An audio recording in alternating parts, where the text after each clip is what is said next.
It's time for sports on the Quinn Broadcasting Network. QBC brings you local sporting events, action-packed specials, and play-by-play coverage of the area's sporting activities. From Pop Warner to college sports, Quinn Broadcasting covered all. Join us now here on QBC for today's exciting event.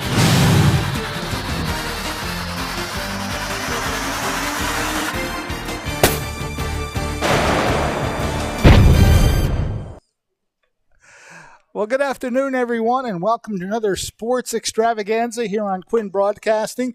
Fred Melendez along with Ariel Melendez, and on this gorgeous Monday afternoon, we have blue skies, sunshine, and the Bolts on the field right now. They are hosting the Atlantic City Vikings, Millville versus Atlantic City. Records are kind of in the opposite direction here for Atlantic City and Millville. Millville's hovering around 500, but Atlantic City certainly having a tough year. Yeah, Atlantic City sitting at 2-14, and it hasn't been a good road for them lately. They've lost about at least the last 10 in a row, and have been mercy rule, it looks like, in every single loss. We've seen scores of 12-1, 23-0 against St. Augustine, but as we were talking about before the game, St. Augustine, a very good baseball team. So some of those scores, not surprising, but good on Atlantic City for these guys to be able to hang through that. It's a tough season. And it probably weighs on a lot of these guys. For them to be able to tough it out through kind of a season like that where it's obviously not going in the right direction, kudos on them for being able to get through this. Millville, when you're facing a team that is, had such a hard stretch, you can't take them lightly. Because once you do, that's when things could go wrong. And we've seen kind of that happen to Millville a little bit this season where they don't take advantage of some opportunities and the other team's able to come back. So that'll be a test for them that despite facing a 2-14 team, you can't take them easy. No, you can't. And ACIT was here the other day, and Millville finally put things together with a 10-run rally, but that game was 3-3 for a while. So you cannot take anybody lightly at all. Atlantic City, they're fighting to win games just as much as Millville is. So we are set for today's first pitch. On the mound for Millville will be Nick Alcorn, and he will be throwing to Edgar Ramos. Shapiro will be the DH today. Normally, Shapiro is the catcher, but he's going to get a rest from the catching duties and just bat today.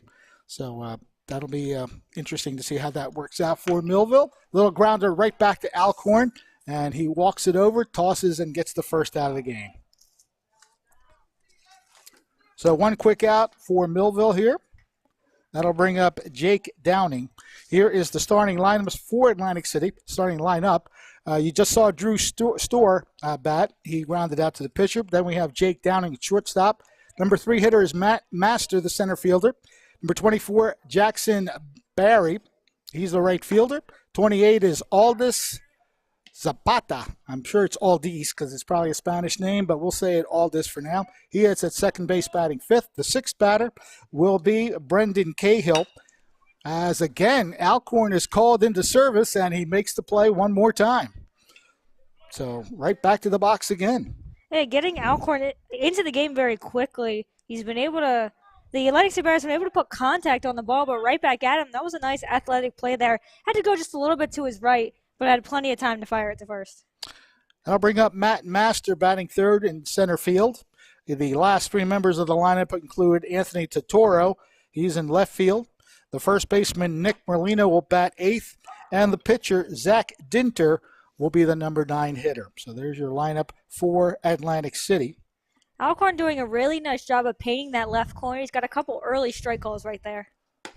And he's got it again. Boy, if he hits that corner all day, it will be a tough day for AC. Hey, he's been able to go corner to corner. The first pitch there was on the left corner. Alcorn then able to hit the bottom right corner. And you always like to see a very emphatic strike call by the umpire. Yeah, got a couple of those so far. Leave no doubt as to what the pitch is called. 0-2 pitch coming from Alcorn. And a swing and a miss at a high heat there. And a very quick and efficient inning for Nick Alcorn and the Thunderbolts. 1-2-3 go the Vikings. Millville coming up for the first time as we take a look at the final pitch and out of the first inning. Millville batting when we return.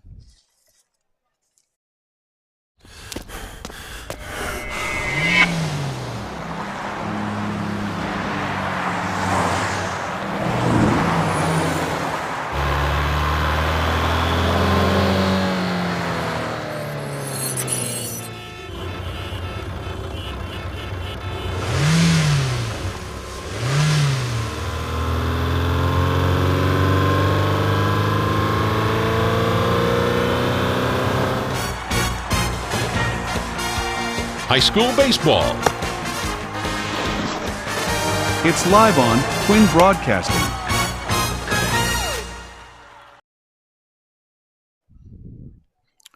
A very quick and efficient top of the first inning for Millville's defense. Good job by Nick Alcorn to handle both ground balls to the mound and getting the strikeout to make it a 1-2-3 inning for Atlantic City.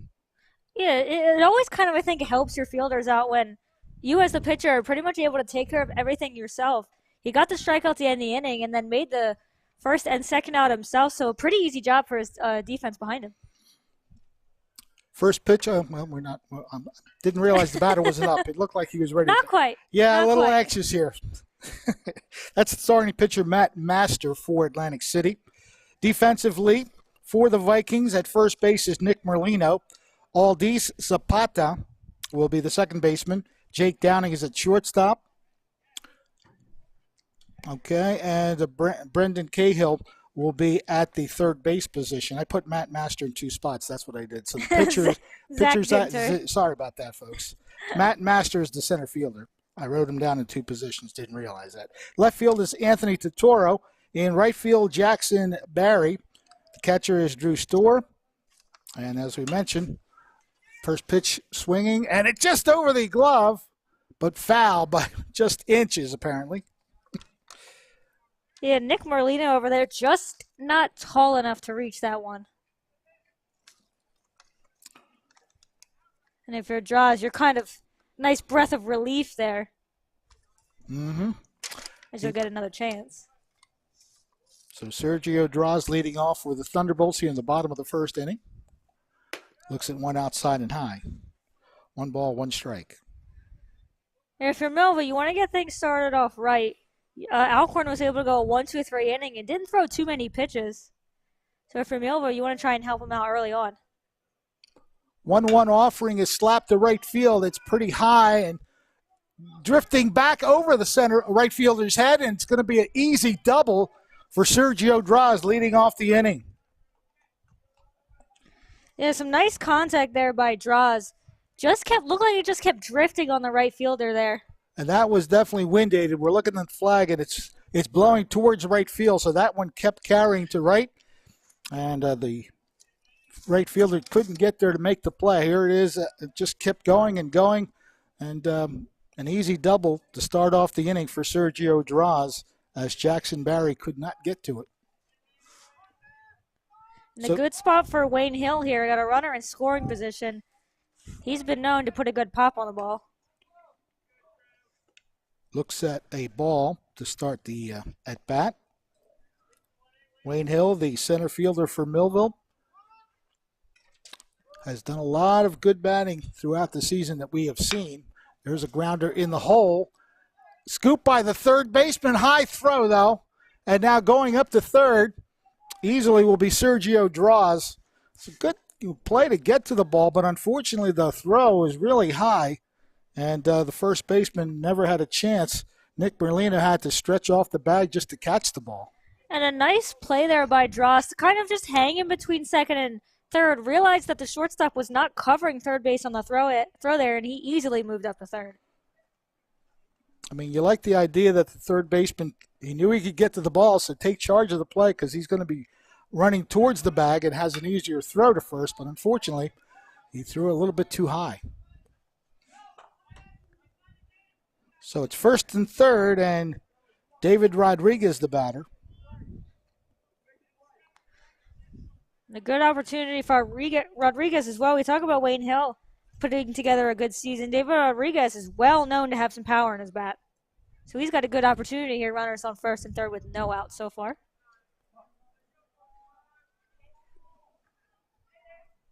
Dinter gets set for the one-strike pitch.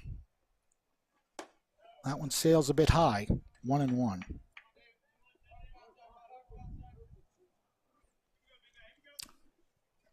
As you noted, Ariel, it'd be good for Millville to get a jump on this game and not let Atlantic City hang around.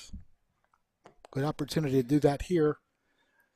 Runner breaks, Hill on the move. The throw is back to third, and that ball goes off the third baseman's glove, but not far enough to allow Dross to come in and score. Yeah, good thought there by Atlantic City, you're not necessarily going to throw to second that opportunity because that would have given Draws a good play to go home. And almost kind of lucky it didn't get as far away as it could. And I don't know that Draws kind of realized at first that it got away. And it was a little bit too late by the time he did. So it's second and third now for the Thunderbolts. And a 2-1 count. Check that 3-1. Now, they didn't throw down to second base, so I wonder if you credit Hill with a stolen base. One of those scoring decisions that's always, I've never really quite figured out how to do it other than the fact that he stole a base. Now it's a walk to Rodriguez, and the bases are loaded. And we keep talking about a really good opportunity, but Connor Lacey up to bat here put together a really strong season since he's got the call-up, has a really, really great opportunity. Connor in the number 4 hole, pops it up, shallow center field, and that one's going to fall in, so that'll bring home a run. Gets across the plate, and it'll be an RBI single for Connor Lacey. Of course, he wanted to hit it a little bit better than that, but the job is done. Hey, he saw a pitch he liked, was aggressive on that one, and just kind of put it right in no man's land where no one was able to get to it. As the runners obviously kind of had to hold up on each spot since there are no outs in the inning. So it's station to station baseball, everybody moving up a base. Still nobody out. Strike is called. Nate Robbins, the batter. Going through the lineup once again, it's Draws, Hill, Rodriguez, and Lacey. We've seen all 4 of those gentlemen bat. Now we're seeing Nate Robbins. He's batting 5th. Gavin Shapiro in the 6th spot is the DH today. That's lashed over the head of the second baseman into right field. 1 run scores. Here comes a second one, and the relay's not going to get there in time. So it'll be a 2-run single for Nate Robbins, bringing across Wayne Hill and David Rodriguez. It's 3-0. And Millville still has no outs in the inning. Been able to get really good swings here, and they're hitting the ball in perfect spots. Yeah, that was he read the pitch very well, just lofted it right over the second baseman's head. Zapata never had a chance to jump up and catch that. So it is now 3-0, still nobody out for Millville, and runners at first and second. We've got Shapiro up to bat here. As we said, he is DHing for the pitcher Nick Alcorn today. Getting a little rush from behind the plate, but they don't want to take his bat out of the lineup, it seems. Just give him a little breather. He slaps it to the right side, but that one's going foul.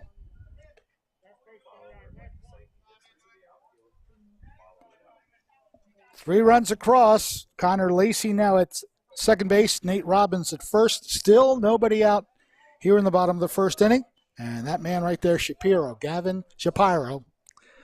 Been doing it all season, so we correct ourselves, but it's Gavin Shapiro. He fouls off another one. And that was a good pitch for Shapiro up there. Just couldn't wait back on it long enough to get a good piece of wood on it. And that's something we've seen from Dinter kind of early on is he's lofting a couple slow pitch balls up there. We'll see if Millville is able to time it out as we go. Tried to catch the inside corner. Does not get the call, so it's 1-2 now on Shapiro. The 6th batter of the inning for Millville. Runners get their leads off the bases. You see Lacey getting off of second. And the pitch bounces in, gets away from the catcher to throw. Nope, no throw. Thought about it there. Yeah. Storr got up quickly and tried to throw, but he did not make a throw in there. Everybody moves up on the wild pitch. He might have had a chance there. See, Lacey, don't know if he kind of double clutched. Wasn't able to get a good grip on the ball.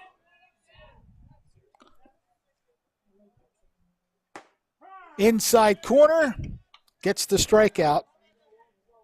So that is the first out of the inning. It'll bring up Edgar Ramos. And get a good look at the pitch here. Good curveball. That breaking ball did certainly have a lot of movement on it. Kind of just froze Shapiro.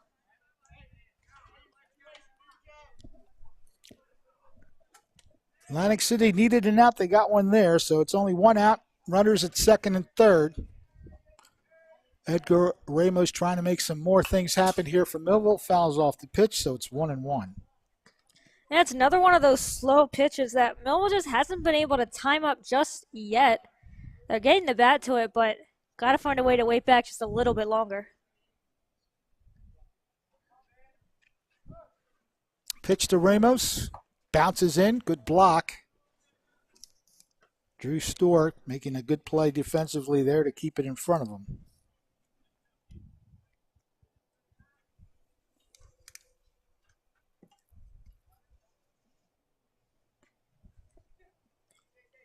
Two and one count on Ramos. Here's the pitch. Breaking pitch sails high.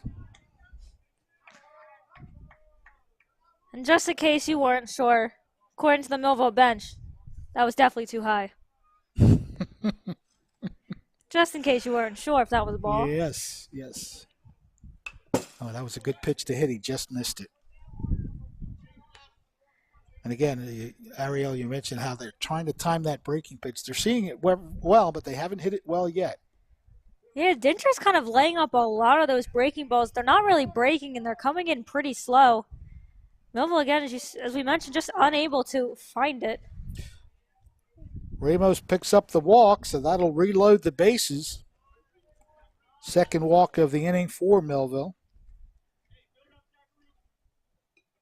Connor Lacey at third, Nate Robbins at second. Robbins with the key hit of the inning so far, 2-run single. And Edgar Ramos at first base. Bases loaded, one out. Caden Mulheron now the batter, and he is hit by the pitch. So that'll force in a run. Not the easiest way to get an RBI, but Millville now leads 4-0. It luckily didn't look like it was too fast. It kind of just got him towards, I don't know if it got him on the back leg. Wasn't really able to get out of the way, but, you know, if you're able to drive in a run, you'll take it any way you can. So the bases remain loaded. The number 9 hitter they batted around has Millville. Matt Meiswinkle, the second baseman, will take his swings in the batter's box.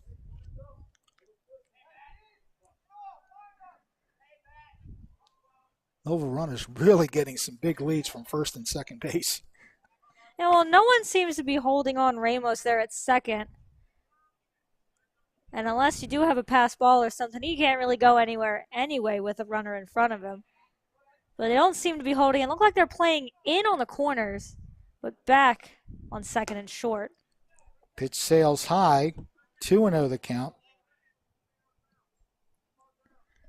Atlantic City just trying to get that double play, it looks like. Try and get themselves out of the inning with just a 4-0 deficit. Pitch is called a strike. Another really good breaking ball there by Dinter. He's certainly been able to get Millville frozen on some of these breaking ball pitches. As we said, Millville has been able to see them pretty well. We're going to get a pinch runner for the gentleman at second base, Edgar Ramos. That's Kalon Foster coming in to pinch run. Kalon Foster, the basketball player that had a good season this year. Grounded foul. I guess just want to give Ramos a little bit of time. I would say to get the gear on maybe, but right. he's got a bit of time. Looks like that is what he's doing in the dugout, is getting his gear. So I guess with the length of this inning, they just want to get him ready to go. And you have to kind of wonder is, well, Alcorn was able to have a quick inning. He does not bat, so he's been sitting for quite a while. Yeah, you don't want to get too cool with a big inning like this. There's a strikeout. He has nowhere to go, so he's out. And that's a huge out for Atlantic City. The number 10 hitter of the inning so far, Sergio Draws, led off with a solid double to right field his first time up. Scored the game's first run.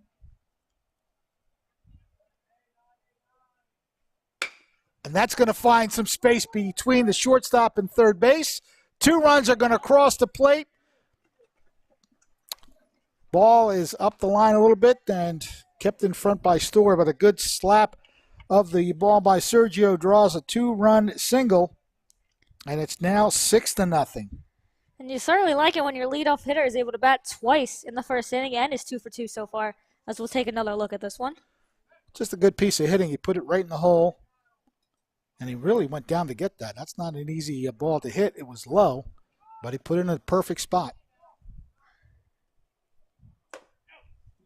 Hill looks at one inside and high.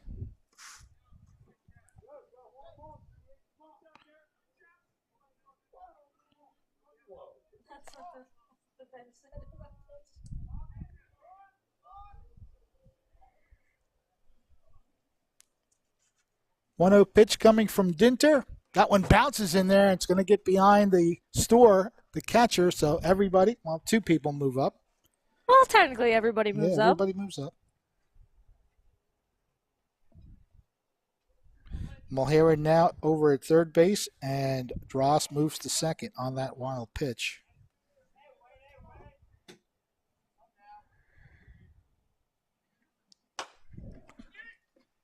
That's going to wind up foul. Yeah, Hill really went out of his way to get that one. You could kind of tell that one hurt just by the grunt he let out. As he went down real low, and have to think that bat stung his hands a little bit.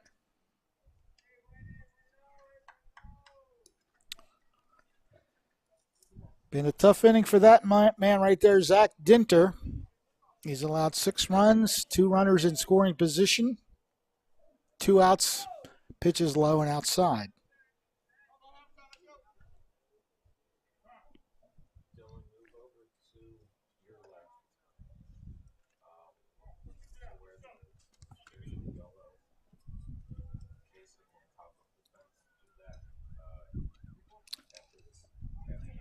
Hill awaits the next pitch from Zach Dinter. And he looks at ball 4. Third walk of the inning.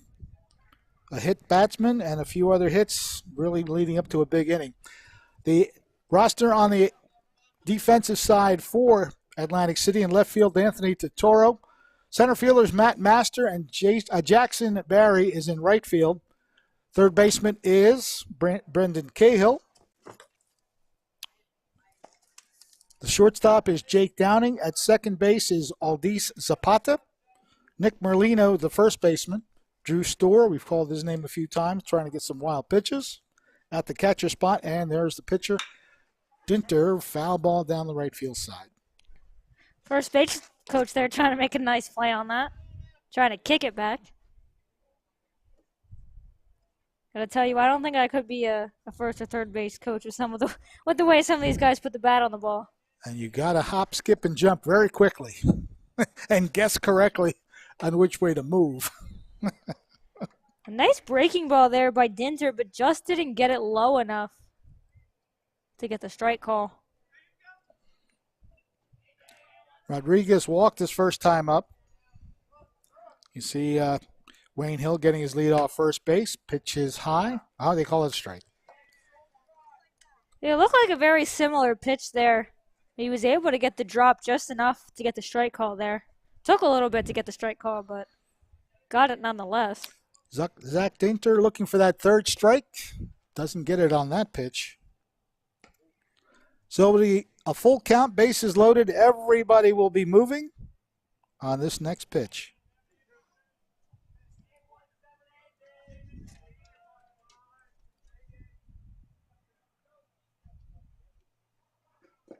Down low, so that'll wind up being a walk, and I'll force in a run. Caden Mulheren will cross the plate, giving Millville a 7-0 lead. Now it looks like we're going to have a little bit of time here as the Atlantic City coach comes out. Looks like he's just going to talk to Dinter a little bit. We don't have anybody else from the field coming in, so it looks like just a chat with his pitcher. As Atlantic City does not have many substitutions on their bench. Just 3, I see. We have just 3 of them listed, and if I'm reading it right, the way they have it set up, it looks like Vince Conroy is the only other pitcher on their roster. Vince Conroy, number 8. Josh Leibowitz, number 3, looks like he's a first baseman. Kevin Klein, number 5, the third baseman, if I'm reading it all correctly. So they don't have too much to go to substitution-wise. Another reason you kind of give kudos to some of these kids for being able to stick it out when you don't have a big baseball team, meaning you're going to play through some really tough situations. As we've seen, Atlantic City already down 7-0 in the first inning. Still need one more out with the bases loaded. Connor Lacey up.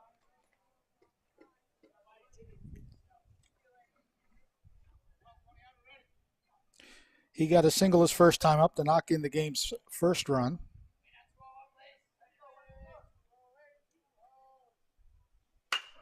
Popped up. Center fielder ranging under it. And he makes the catch. So Matt Master finally ends the inning for Atlantic City. But Millville does quite a job. They post 7 runs in the inning. And after 1 inning of play, Millville leads Atlantic City 7-0. There's one of the key hits of the inning going through the shortstop there. So Millville getting the job done in this inning. They lead 7-0.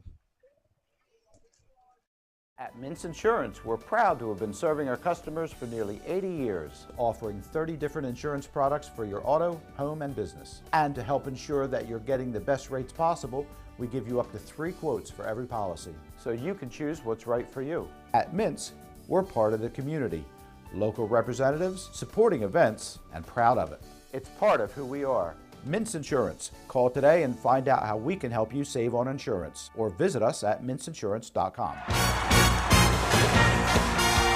High school baseball. It's live on Twin Broadcasting.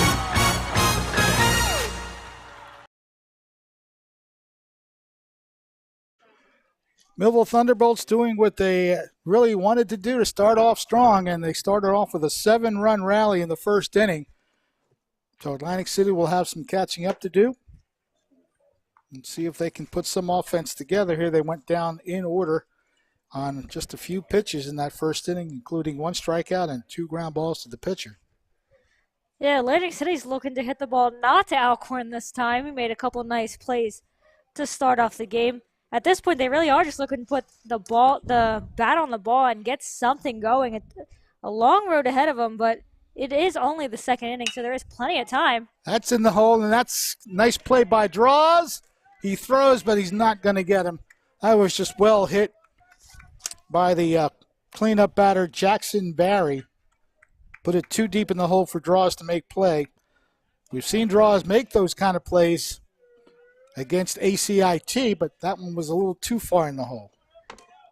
Yeah, still a nice play there by Draws, just to cut it off and not let it get to the outfield. But Atlantic City probably is feeling good. They're able to get a base hit after going down 1-2-3 pretty easily in that first inning. They're trying to make Alcorn throw a bit more pitches than he did the first inning. Throws that first one outside to Aldis Zapata, the Atlantic City second baseman.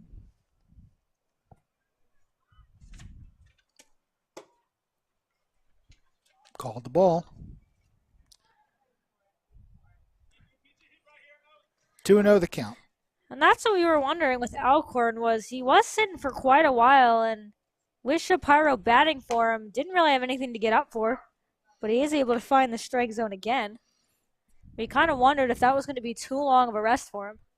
Yeah, pitchers, they don't like to sit too long because the arms get cooled off and you don't get too much of a warm-up in between innings, so you basically are starting over again. Yeah, he fired those 2 strikes pretty hard, so I think his arm's feeling pretty good. Evens the count at 2 balls and 2 strikes. Jackson Barry at first base with a leadoff single. He takes off. The throw is down and not in time. Good backup job by Draws to keep that from going all the way out to center field, but the batter has struck out. Zapata is a strikeout victim. And it was a decent throw there to second by Ramos. Just wasn't able to get it. And a good backup to make sure the runner couldn't move up to third after that. So there's 1 out. First pitch to the next batter. Brandon Cahill is up high.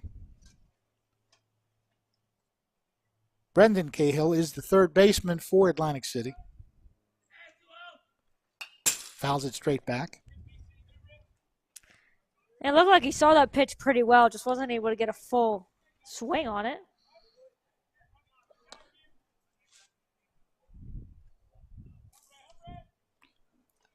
Alcorn looking in for his next pitch selection.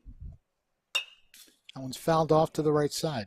I want to thank all of you who are watching on the 3 networks that we have. I don't know if we call them networks, but we call them outlets. How's that? Quinn Broadcasting Facebook Live, Quinn Broadcasting YouTube Live, and on Channel 22 on the Comcast cable system. If you're watching on either YouTube or Facebook, feel free to comment, hit the like button.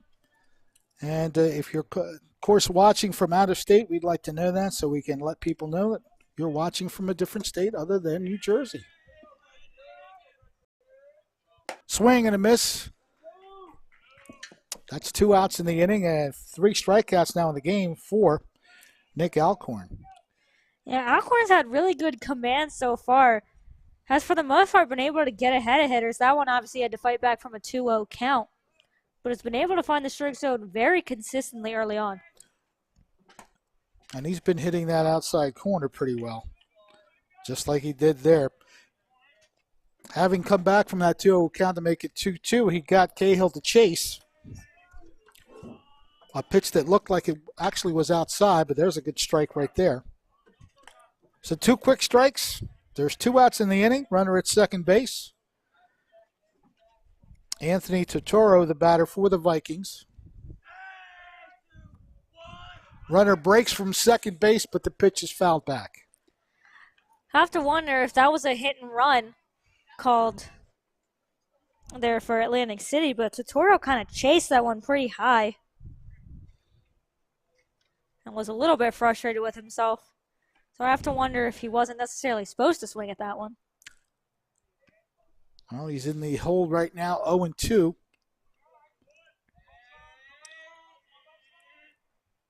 Right down the middle. Great job by Alcorn to throw a nice heat ball, fastball right in the middle. So that is 4 strikeouts. He actually struck out the side after that infield single. So Atlantic City, 1 hit and 1 man left the board. We're heading to the bottom of the second inning, and it's 7-0, Millville leading.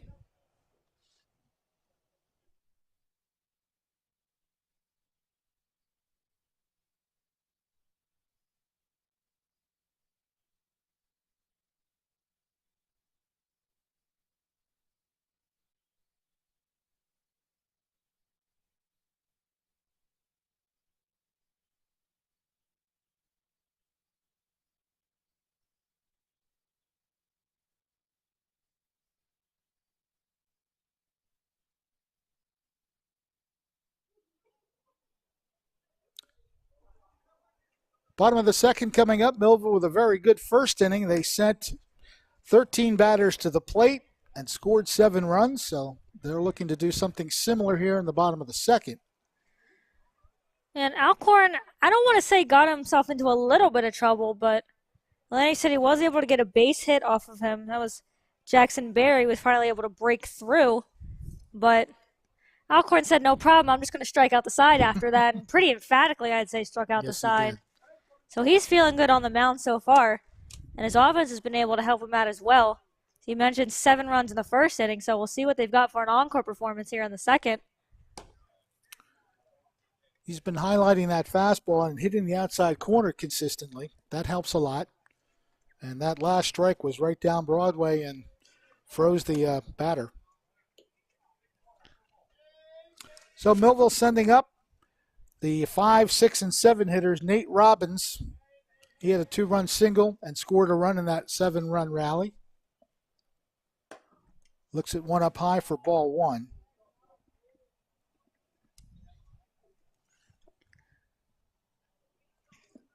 Yeah, we'll see if Dinter's able to maybe calm down a little bit and see if he can execute some pitches in this inning. Good job of really relying on that off-speed pitch and waited perfectly. Nate Robbins ripping it into left center field for a hit. And Millville's really been able to not only just get hits, but they've been able to put some power behind it. As I'd say every one of their hits has obviously gone to the outfield, but pretty well hit to the outfield as well. Yeah, Nate Robbins really timed that off-speed pitch perfectly and nailed it for that single. Shot down the third baseline, hitting foul. Gavin Shapiro, the DH today for Millville, usually the catcher, but getting a break from his catching duties.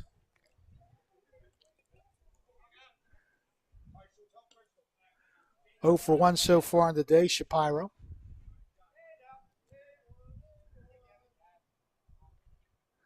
Foul straight back. He tried to time that off-speed pitch, just missed it.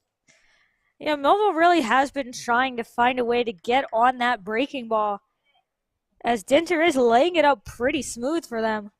Yeah, I haven't seen too many, if any, fastballs from Dinter so far. Everything seems to be a breaking pitch.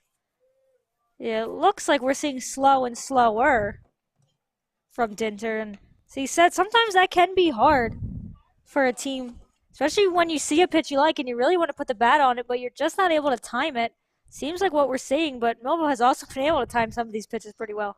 Nate Robbins getting a good lead off first base. Takes off, and the ball takes off. That's going to find some room past the center fielder all the way back to the fence. Robbins got a late start because he had to wait to see that ball wasn't caught, but he's going to wind up scoring anyway. What a shot to the outfield by Gavin Shapiro. RBI double. A nice hit and run opportunity there for Millville. As we'll take another look at this nicely hit ball by Shapiro. Went down a little bit for that one, but was able to get it there. The center fielder there, Matt Master, just not able to time that one up. Looked like that pretty much allowed the Millville runner, that was Robbins, to get home. As obviously he did have to wait just to make sure that was going to get down. Mm-hmm. But even with that, with the ball getting past Master out there, he was easily able to coast in. Edgar Ramos now the batter. He walked and scored his first time. Kalan Foster came in to pitch run, so Foster actually scored the run, but Ramos did reach base on a walk.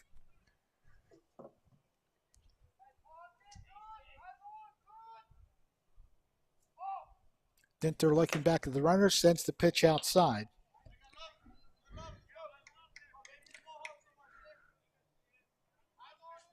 Yeah, this is one of those games where your starting pitcher kind of has to grin and bear it because, as we mentioned, not too many substitutes available to Atlantic City, and I'm not sure how many of the fielders can pitch, so he may have to take the brunt of this. Yeah, it was a little hard to tell, as obviously we got the fence and the dugout in the way. It did look like Atlantic City was warming somebody up. I did see someone at least going out to catch somebody, so not sure if the Vikings are thinking about a change if need be. Obviously tough for Dinter here, as we continue to mention, not a big bench by any means. It's been a tough season altogether for the Vikings. 3-0 pitch.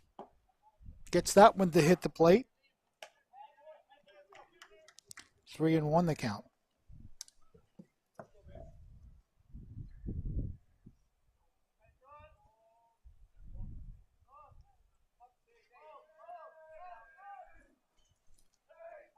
Shapiro getting his lead off second base. Meanwhile, ball 4 to Edgar Ramos. Fifth walk given up by Dinter. And we are going to have Foster come in to pinch run again, as Ramos will take a seat. So Gavin Shapiro at second, Foster at first base. Nobody out, one run across for the Thunderbolts. Looked like Mulherron almost wanted to go out for that one. Just ended up watching and almost stepping over the plate to watch it. Well, like anybody who bats wants to swing the bat. That's what you're up there to do. So if you see a pitch you like, you want to hit it. You want to try to swing at it, put it in place somewhere. Yeah, and as we've mentioned, a lot of these are pretty good pitches, just like that one. Oh, nice play. Taps the second base, and the throw draws the first baseman off the bag. Meanwhile, coming across the plate will be Shapiro. A good play by the second baseman. Yeah, really nice play to dive out for that one. So we'll take another look. That just whizzes by the face and glove of Dinter. The easy play at second, but again, throws over to Merlino. He's had to stretch off the bag quite a bit. You see Shapiro was going all the way. As if they were able to get the double play, obviously, they were going to give up the run either way.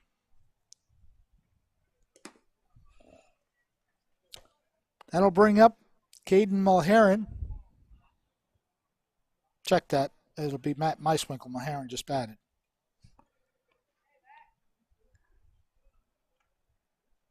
Fielder's choice, nice play by Aldis Zapata.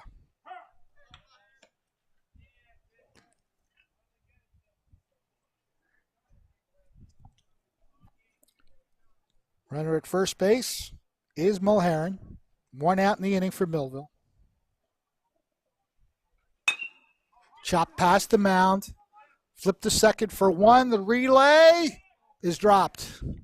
Again, another low throw to first base.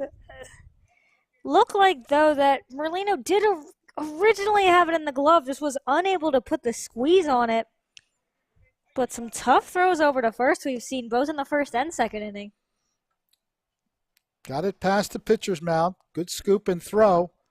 And throw to first base. It looked like it might have had him.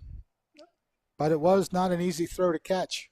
Of course, with the out, there's no error on the play.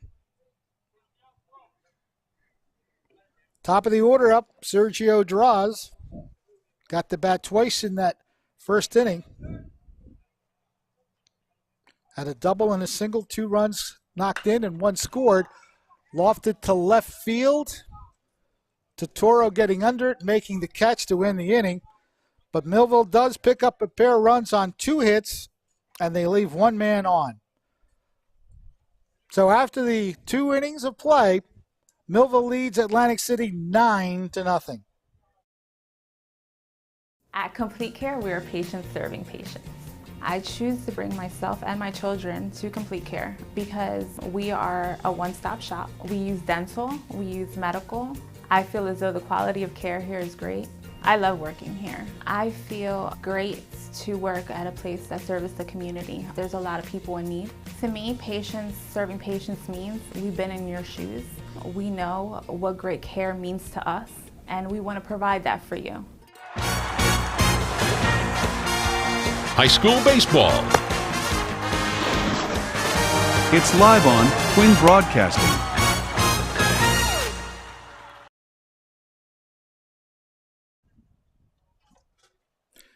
Two very good innings for Millville so far, both in pitching and hitting.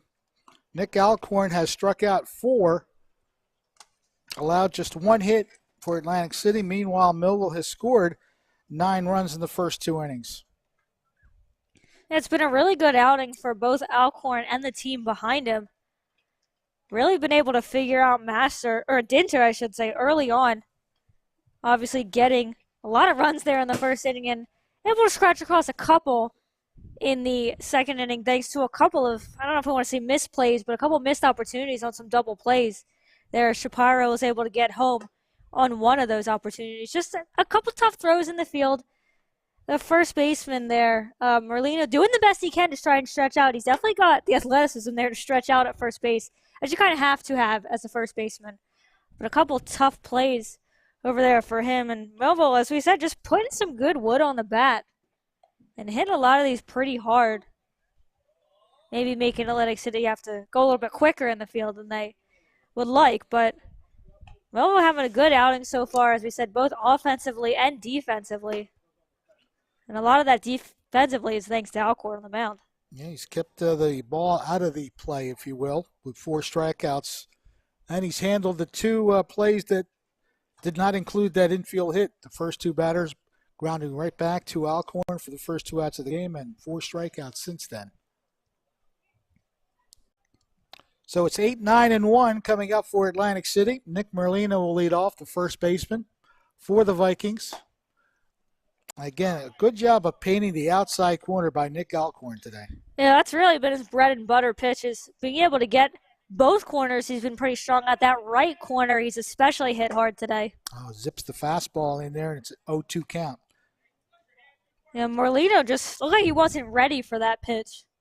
So Alcorn was able to blow it by him. So Alcorn with the jump here, 0-2, and he gets him to swing through. So it's a 3-pitch strikeout. 4 consecutive strikeouts now for Alcorn, 5 in the game. And he's been able to really zip that fastball by batters. Merlino just looked like he couldn't catch up to either one of those last pitches. That was actually some kind of off-speed pitch because it just had that break on it. So 1 out. Pitch is outside and low. See if Dinter's able to maybe just help himself out a little bit. So this will be his first at bat. Ball 2. Alcorn not quite able to get that bottom left corner like he was in the first inning. For one of the rare times he's behind in the count, 3-0. And you especially don't want to be down 3-0 to the opposing pitcher. And obviously you have a pretty big lead, so you got some room for margin. But you don't want to walk the opposing pitcher, as I thought he almost was for a second. A little bit of a late strike call there. Well, nice of Alcorn to be able to battle back and get a strike. 3-1 pitch. That sails way outside.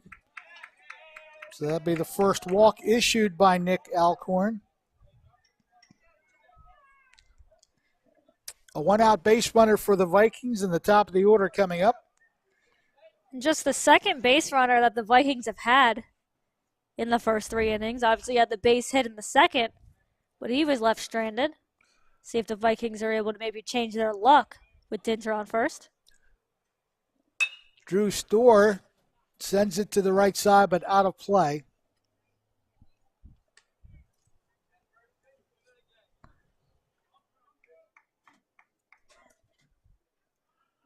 Glad to have you watching us on Quinn Broadcasting, Facebook Live, YouTube, Quinn Broadcasting Live, and on Channel 22. Fred Melendez along with Ariel Melendez. Glad to have you with us. If you're watching on Facebook, feel free to hit the like button and just make comments as you watch the game. Let us know if you're watching from somewhere other than the Millville area. We like to do shout-outs here, so feel free to comment and do all sorts of things on the Facebook commentary. You can also comment on YouTube, so feel free to do that. Just glad to have you with us. We enjoy bringing you these games throughout the seasons, football, basketball, and baseball. And we're hoping that you enjoy them all. Alcorn running into a little trouble here. Is down 3-1 again in a count. Tried to come inside, but he goes high, and it's back-to-back walks now for Nick Alcorn. And Ramos is, I think, rightly going to take a step to the mound and talk with Alcorn a little bit. It's a little bit of rare that we've seen from Alcorn in the first 3 innings, as he's been able to get some pretty good spin on the ball, and his fastball has certainly been working out well. That's back-to-back walks, something we obviously haven't seen Alcorn get into trouble early in this one, aside from that one base hit. He was in a bit of cruise control for the first 8 batters, but back-to-back walks now. Atlantic City forging a bit of a threat here, getting him to chase the high fastball. And way late there on the swing was Jake Downing. He just committed to that a little bit too late when he realized it was a decent pitch to hit, but was well behind that fastball. Well, I have a feeling that Ramos told him, just fire the ball in here. Yeah, the Atlantic City has not been able to catch up to that fastball pretty much any at-bat they've been in. So if you got a pitch working for you well, got to think Ramos is calling for it. Came right after him. Strike 3 call, so 3 pitches, and the out is registered. Number 6 on the strikeout meter for Alcorn. Well, he got the call, benefit of the call there. I can see why Jake Downing didn't exactly like the call. Yeah, tough at bat, though, for Downing altogether, as aside from that really late swing on the first pitch, just wasn't able to get the bat off his shoulder. Another pitch on the outside corner. He's been hitting it. And, of course, you always work with the umpires. Pitchers like to, if they know where the pitch is going to be called a strike, just try to keep hitting that spot. We're going to have a pinch runner here, as that's number 5, Kevin Klein, coming in to run for Drew Storr. Similar situation. They're going to let Storr get the gear on with 2 outs in the inning. 1 strike count on Matt Master. He struck out his first time up, fouls that pitch back. So he's in the 0-2 hole.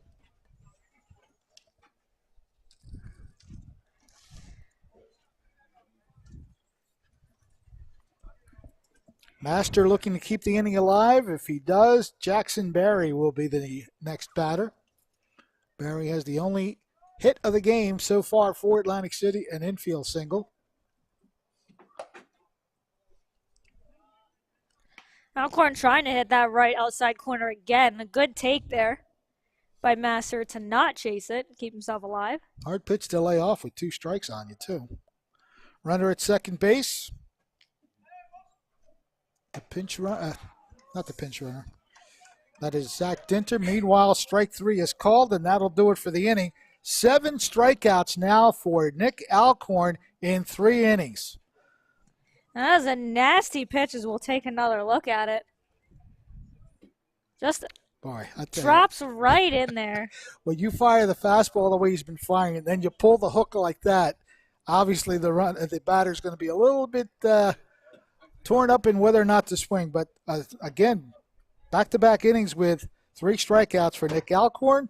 We head to the bottom of the 3rd inning, and Millville leading it 9-0. If you suffer from headaches, you are not alone. For over 35 years, Doctors Beebe and Doyle have helped thousands of people find relief from all types of pain. Millville Chiropractic Center has 4 doctors on staff specializing in hands-on or light-touch, drug-free pain relief methods. The examination, x-rays, therapies, and adjustments are all performed at one location. Schedule a consultation today. Enjoy life without pain and discomfort. Millville Chiropractic Center, the area's #1 pain relief center. High school baseball. It's live on Twin Broadcasting.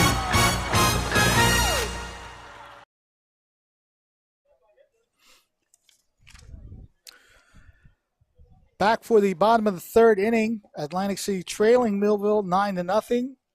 Zach Dinter working his 3rd inning so far, and there's your alignment for the defensive side. Atlantic City first baseman is Nick Merlino. Second baseman, Aldis Zapata. Jake Downing, the shortstop, and Brendan Cahill at third base. Anthony Totoro's in left field. Matt Master, the center fielder. Jackson Barry's in right field. Drew Storr, the catcher. And Zach Dinter on the mound for the Vikings.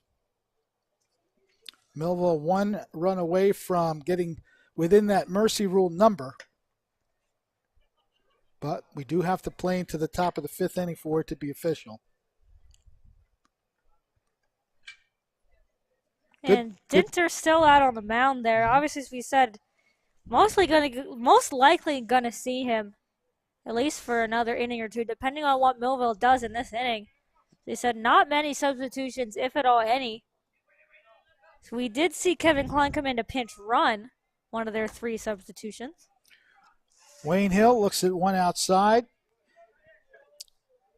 He reached base on an error and has walked, so he's 0 for 1.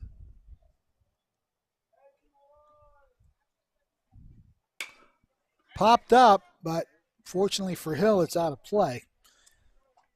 It looked like he went down for that one. And a little bit lucky, as you said, that it went out of play, because he certainly chased a pitch he didn't like. No batter wants to see a pop-up that doesn't get out of the infield. Grounded foul, third base side. A little bit of more frustration for Hill there. I think he's frustrated like the others because he's getting these breaking pitches and he's trying to time them up like you've been saying and not quite doing it in those last 2 pitches. Yeah, that's probably the only fault I'd say for Millville is just unable to catch these, as Hill's able to just get a piece of that one to stay alive. But yeah, that's probably been the only thing that Millville hasn't been able to get done here on Dinter, is just time it up enough to really put a good swing on it, because I have a feeling if one of these Millville batters is able to catch that breaking ball with the way the wind's blowing, we might see one go a little bit further. Well, you hit it towards right field. You got a good chance of it carrying, that's for sure. The wind's still blowing out to right field. 2 balls and 2 strikes on Wayne Hill, leading off the bottom of the 3rd inning.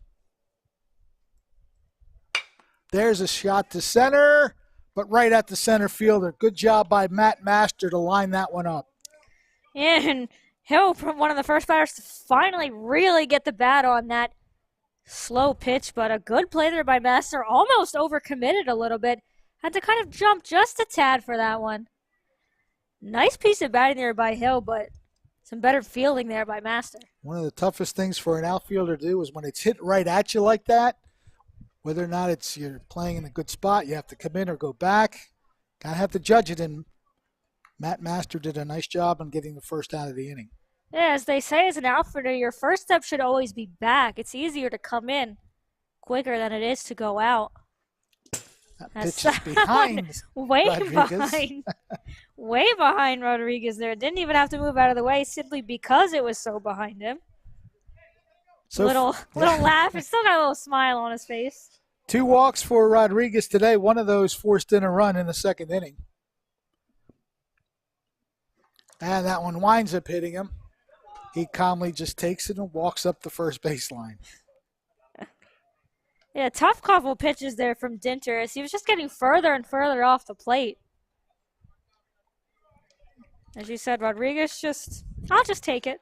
Yeah.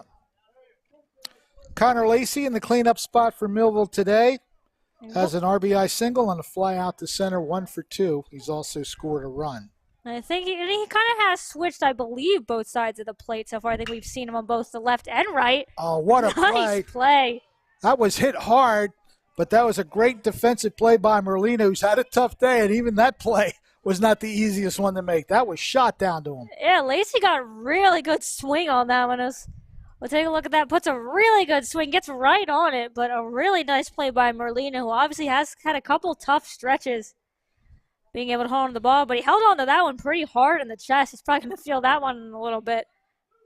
But a nice play to just take the out at first, and then, maybe see if you can get the guy at second. Fly ball to right field, lining it up and making the catch is Jackson Barry. So that time Atlantic City does not allow any runs. Just a hit batter and a couple of fine defensive plays by the Vikings. So after 3 innings of play, as we'll watch Connor Lacey's lash down the first base line, the only problem with it is it hit right at the first baseman, who made a very dynamic play to get the out. Heading to the top of the 4th, Millville still leads 9-0. I'm Bart Feldman, and this is TNF Camera. We are a full-line photographic studio and camera store. We invite you to come in and take a look at the products and services that we provide, from youth sports, high school sports, school pictures, and a wealth of photographic equipment. The advantages of coming to a store is you have the ability to talk to people and see exactly what you want to purchase beforehand. It's TNF Camera, 1362 South Delsey Drive here in Vineland. High school baseball. It's live on Twin Broadcasting.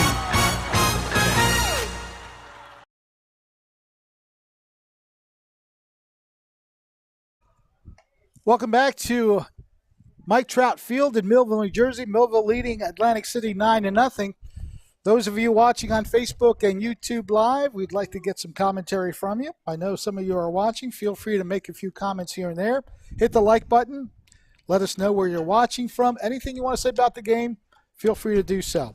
There's Millville's defense as we go from left to right in the outfield. Nate Robbins, Wayne Hill, and Caden Mulherron. Connor Lacey playing at third base. Sergio Draz, good shortstop. Matt Mikeswinkle at second base. David Rodriguez is the first baseman. Edgar Ramos in the spot of usually held by Gavin Shapiro, giving Shapiro a chance to DH today. And Nick Alcorn on the mound for Millville. All he's done is strike out 7 batters in 3 innings. Just a casual day on the mound. Mm-hmm. Jackson Berry put a real good swing on that, but unfortunately foul over the third base fence. 1 strike pitch. Up high, ball 1. 1-1 the count. Barry has the only hit for Atlantic City, and that was an infield single.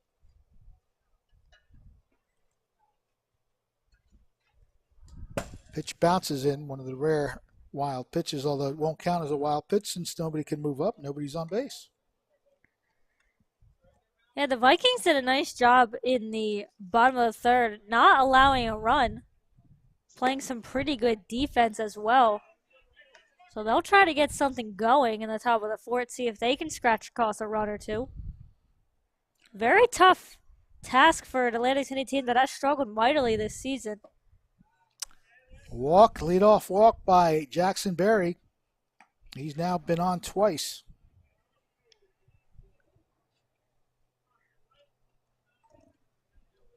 Atlantic City will strive to bring to life one of those baseball axioms. If you get a leadoff walk, usually it leads to a run. We'll see if Atlantic City can make that happen. Oldis Zapata, second baseman batting. He struck out his first time up. Fouls the first pitch back.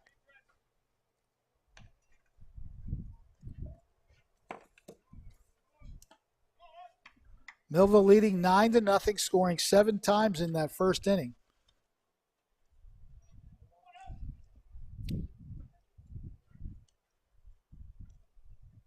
Alcorn readies the pitch. Runner breaking. Pitch is called a strike. The throw is into center field, but no further advance. So a stolen base by Jackson Barry, trying to make something happen on the bases. A real tough throw there by Ramos, and could have been wind aided just a little bit as it carried right of the second base. So an easy stolen base there. But Alcorn does get the strike call on Zapata. Barry now at second base with nobody out. Pitch misses low and outside.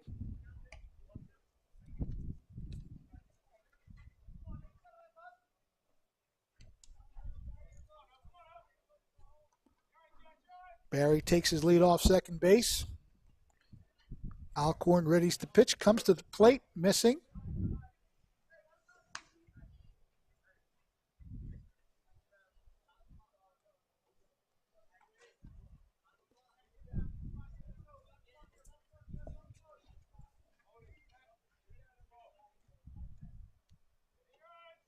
Next pitch to Zapata.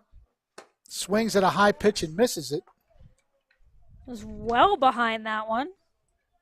8 strikeouts now for Alcorn. And he's really been able to blow them by, these Viking batters. Brendan Cahill was a strikeout victim his first time up in the second inning. Lofts it to right, but it's foul.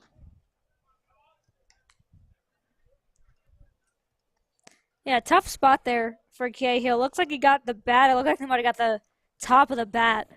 Wasn't able to kind of get a full swing on him. Might have chased that one just a little bit. Alcorn's 1 strike pitch is launched into right field. Ranging under it and making the catch for Millville is Caden Mulheron.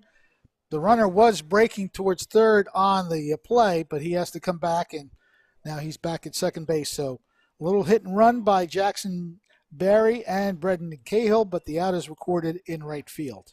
Yeah, the Vikings trying to find any way they can to manufacture some offense and try and get that runner across the plate. Anthony Totoro, the batter.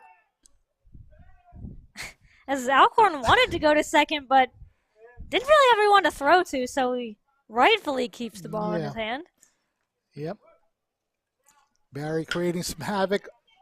Now the play by Connor Lacey across the diamond to Rodriguez, and that'll retire the side on the 5-3 put out. No runs, no hits, 1 man left. Our score remains 9-0. Thunderbolt Baseball is brought to you by... More than a century ago, General Tire was born, right here in America. Since then, we've made a name for ourselves by making tires you can depend on. Tires built to handle any road this country can throw at them, and relied on by every kind of driver. So you know that no matter where life takes you, with General Tire, anywhere is possible.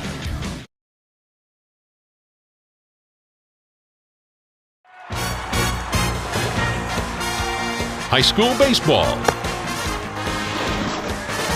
It's live on Twin Broadcasting.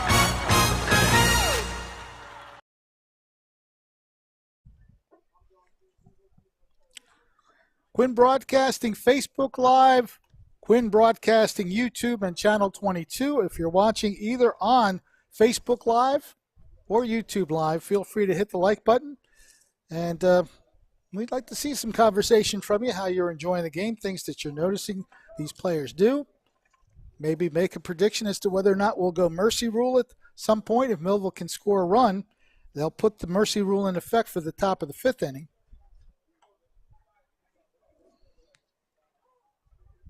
And the Vikings were able to kind of silence their offense a bit in that third inning as they didn't allow a run for the first time. We'll see if they're able to do that again.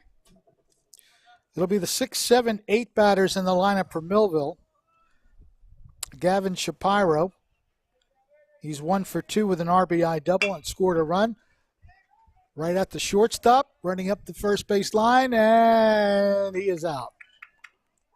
So the play made by Jake Downing across to Nick Merlino for the first out of the inning.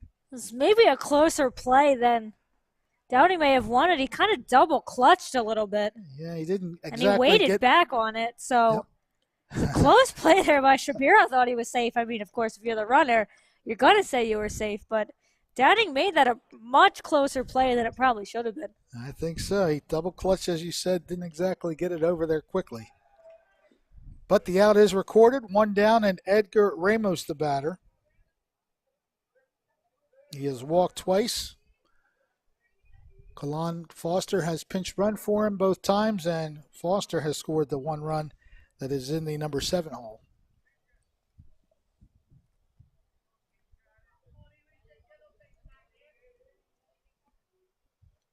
Edgar Ramos playing at catcher today. Little nubber towards second base. The throw is in time. Nice play by Zapata, because that was one of those little slow rollers to him. He had to come up and make the play, and he does so. Zapata to Merlino for the out. And you have a feeling that might have hurt a little bit for Ramos, as you could hear that was off the top of the bat. You know that's going to shake it up a little bit. But a nice, easy play there for the second baseman Zapata to Merlino, and 2 quick outs for Atlantic City. First pitch bounces in. Caden Mulherron was hit by a pitch his first time up and scored a run. Hit into a fielder's choice his last time up.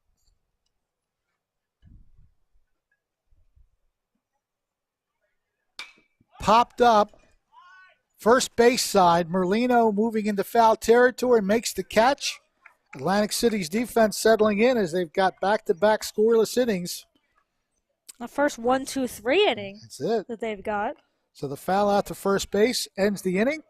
After 4 innings of play, Millville leads Atlantic City 9-0. Thunderbolt Area Federal Credit Union is your hometown team for banking. We offer banking which is small town focused and customer based. We know you and we are for you. Thunderbolt Area Federal Credit Union is a nonprofit and federally insured. Solid as a Thunderbolt airplane, we are your team. Thunderbolt Area Federal Credit Union, 1601 Cedar Street. Hi, I'm Bob Millard, President of Thunderbolt Area Federal Credit Union.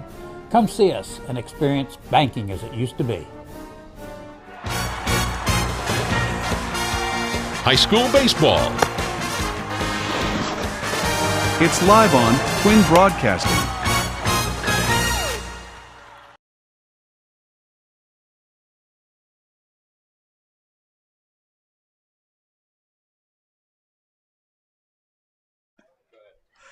Mike Trout Field, the scene for today's game between Millville and Atlantic City.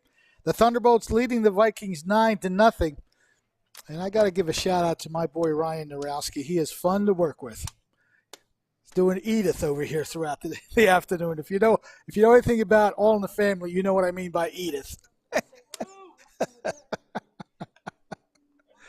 We have fun here, and that's why we love bringing you these games, no matter the season. Football, basketball, and baseball. Good answer. Yes. We head to the top of the 5th inning. Millville leading 9-0. Quite a job being done on the mound by Nick Alcorn. 8 strikeouts, 3 walks, and 1 hit. That's been it. Yeah, Millville hasn't really needed as much of the offense as they've put together, as Alcorn has stymied this Viking offense. They haven't really been able to put the ball in play much, and Alcorn hasn't really gotten into any trouble, aside from a couple walks last inning. Yeah, the walks momentarily got him in trouble in the 3rd inning. The infield single happened as the leadoff batter in the 2nd, and that was just about it. That was by Jackson Barry, and he stole second, but he got no further. A leadoff walk by Barry in the 4th inning. And then he also stole a base again. So, yes, 2 steals in the game, but nobody's gotten past second base. Merlino again having a tough time catching up to Alcorn's pitches. It's the second at bat in a row. He's been late on some of his swings. Counted 2-1. Does have himself a favorable count, though. We haven't seen that much from the batters, as Alcorn has been able to get ahead for the most part on these Viking batters. Merlino at the plate, looks at one sailing outside. So there again, for the second straight inning, a leadoff walk for the Vikings. Yeah, you don't want to say that Alcorn's quite tiring, as the Millville offense has kind of slowed down a little bit, so he hasn't had too much time to wait on the bench as he did in that first inning. But he is getting into a little trouble with the walks. Opposing pitcher Zach Dinter swings at the first pitch and does not come up with it. And Dinter committed to that all the way. Once he saw the ball come out of Alcorn's hands, he was ready to swing the bat. Just couldn't catch up. Late swing, fouled off to the opposite side, third base side in the case of Zach Dinter. And we've seen that as well when the Vikings are able to get the bat on the ball. A lot of it's late contact. They're trying to time his fastball. Haven't been able to do that at all today. 2-strike pitch on the way, and it's called a strike on the inside corner. 9 Ks now for Nick Alcorn. And while Alcorn's obviously pleased with himself, he's got that little smile on the mound. You see here, Dinter absolutely That's a pretty good pitch. Shaking his head as he walks off. With 2 strikes, you got to at least foul that one off. Top of the order now up, Drew Storr. Ball gets away from Ramos, and moving up to second base will be Nick Merlino. Yeah, again, second is the furthest that any Viking runner has gotten. They only got 1 out in the inning. We'll see if they can get a man past second. A couple opportunities here. Pitch missing. It's 2-0 to Drew Storr. He's walked and grounded out to the mounds. 1-0 for 1.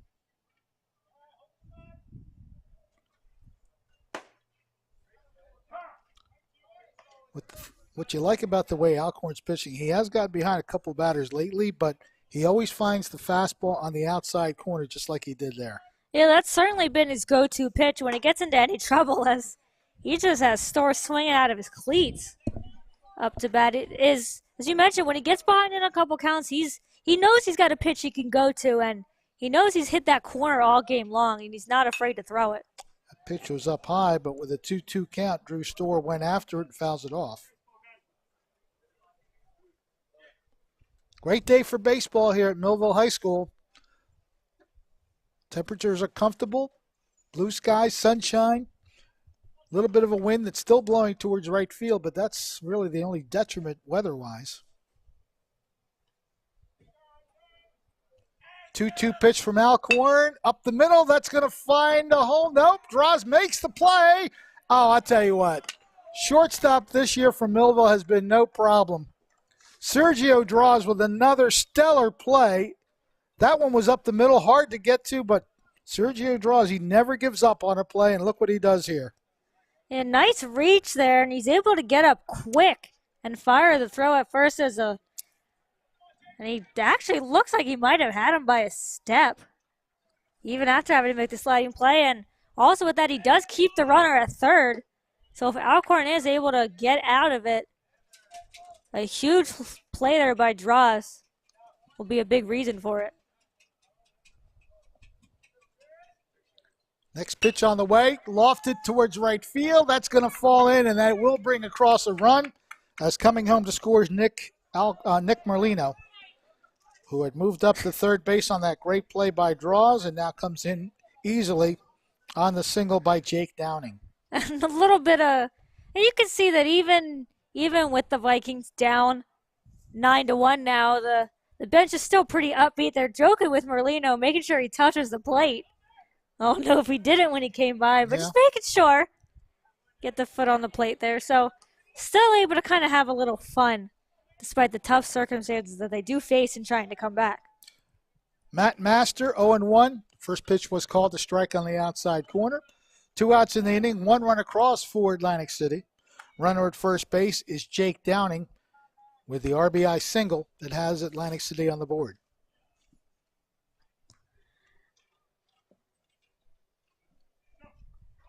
Runner breaks, pitch is fouled off. Yeah, the Vikings, often we've seen trying to manufacture some hits and runs. We've seen a couple hit and runs, whether or not they're called hit and runs or Vikings are just swinging the bat coincidentally at the same time that they're trying to steal. Well, we've seen that more than a couple times in this game, so I'm starting to think we are calling some hit and runs. Great. That was just a filthy pitch. I think that's exactly the right word. That was filthy breaking pitch to end the inning and give our starting pitcher his 10th strikeout. Look at this thing. Oh, there was had no him way chance. out in front of that. What a pitch by Nick Alcorn. What a game he's pitching. Millville still leading 9-0 as we head to the bottom of the 5th. Changing colors. Life's colors change daily for each of us. We go from happy to sad, anxious to peaceful.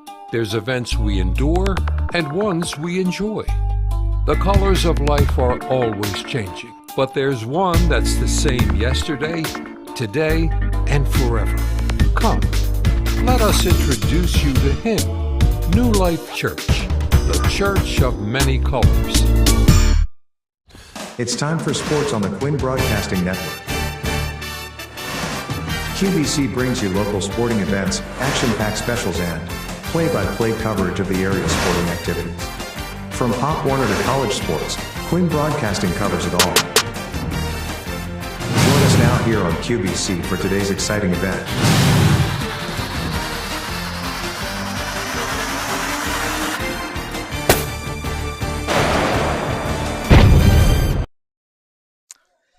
Heading to the bottom of the 5th inning here at Mike Trout Field. Millville, if they can score 2 runs, they need 2 runs now to get the mercy rule in effect, as the score is 9-1.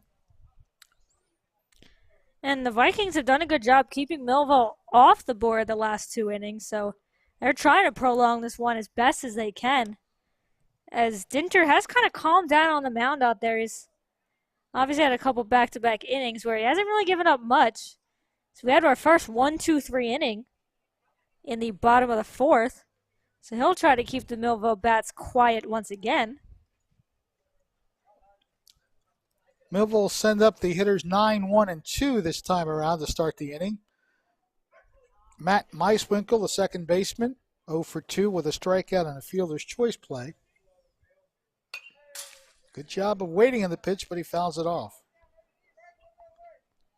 And it looked like that one came a little in tight on him as well. And sometimes as a batter, it's when you see that one coming in on the hands, it also can be tough. As you're trying to get out of the way, but in trying to get out of the way, you also sometimes kind of have to swing the bat. 0-1 pitch misses. 1-1 the count.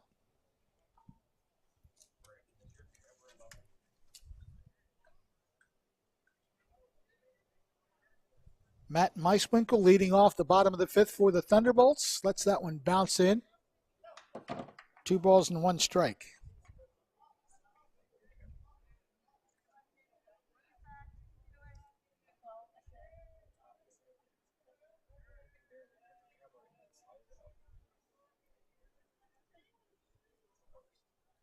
Two-one pitch is outside. 3 balls and 1 strike. So we may be talking about a leadoff walk here.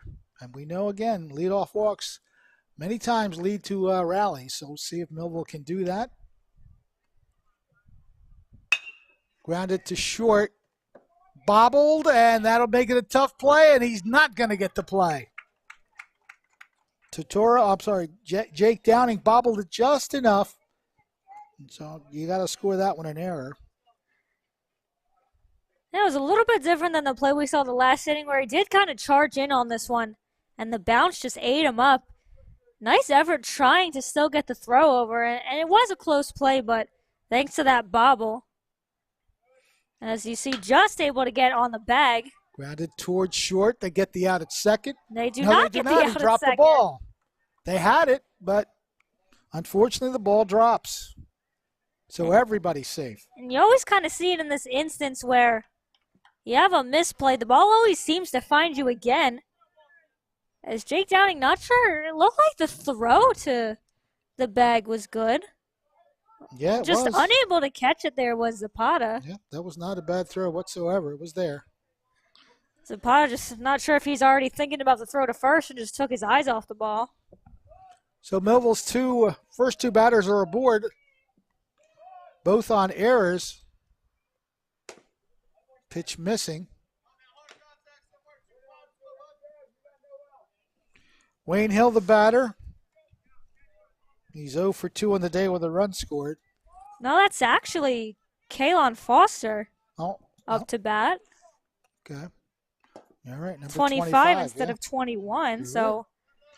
Millville given an opportunity here to Foster. He's come in to pinch run a couple times. Might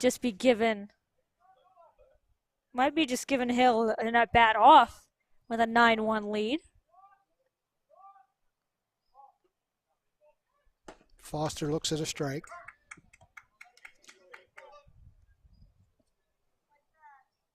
Matt Meiswinkle at second base.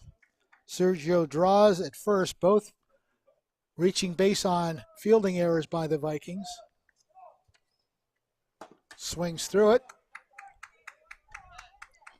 Was Foster a little aggressive on that one? Saw a pitch he liked, but wasn't able to catch up with it.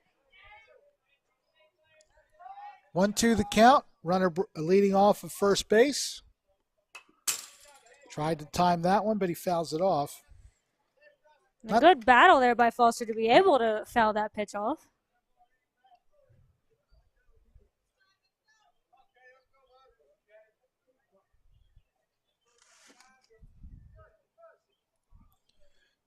Dinter looks in for the sign. Comes set. Popped up. Out of play. I know, I was a little bit fooled by Merlino. Merlino looked like he was camping under it, but the ball was nowhere near the field. We both got a little fooled on that one. Merlino trying to shield himself from the sun. I don't know if he was just trying to find it, but it had us all fooled here. Yes, he did. Outside. Good job of staying off that pitch. 2 balls and 2 strikes on Kalon Foster. Putting up a good battle at the plate here. He's fouled off a couple tough pitches. 2-2 on the way. That's way outside. Actually 3-2. Oh, missed a pitch somewhere. So he draws the walk that loads the bases. And we've still got no outs in the inning, as we've got another new batter. That's CJ Stanek. He's going to pinch hit for David Rodriguez, as it looks like that's going to be it for Zach Dinter. He hands off the ball. We'll see who we've got coming in to throw. That's number 3, Josh Leibowitz. He's going to be the new pitcher. And a tough outing, obviously, for Dinter. Got behind a lot of hitters and obviously gave up some runs early on. He kind of settled down in the latter 2 innings before this one, but a couple walks, and Viking head coach, he says that's going to be it, as Leibowitz will get a couple warm-up pitches here. Yeah, those 2 errors did not help in this inning so far. First 2 batters reaching base on errors. So Dinter didn't get the benefit of those first 2 outs. Then he walks Foster to load the bases, so that leads to the pitching change. As we mentioned, CJ Stanek getting a chance to pitch hit here for Rodriguez. The Millville head coach here, Dan Fimiani, going to his bench a little bit. So we are at a 9-1 lead for the Thunderbolts in the bottom of the 5th, as they'll look to scratch across 2 more runs, could end this game in this inning. They have a pretty good opportunity. Bases loaded, no outs. As we watch Leibowitz warm up, having a tough time hitting the plate on a couple of these warm-up pitches, so something to keep an eye on, as Stanek kind of keeping his eye on it. Yeah, Millville needs 2 runs. If they can get 2 runs in this inning, we will have the mercy rule victory.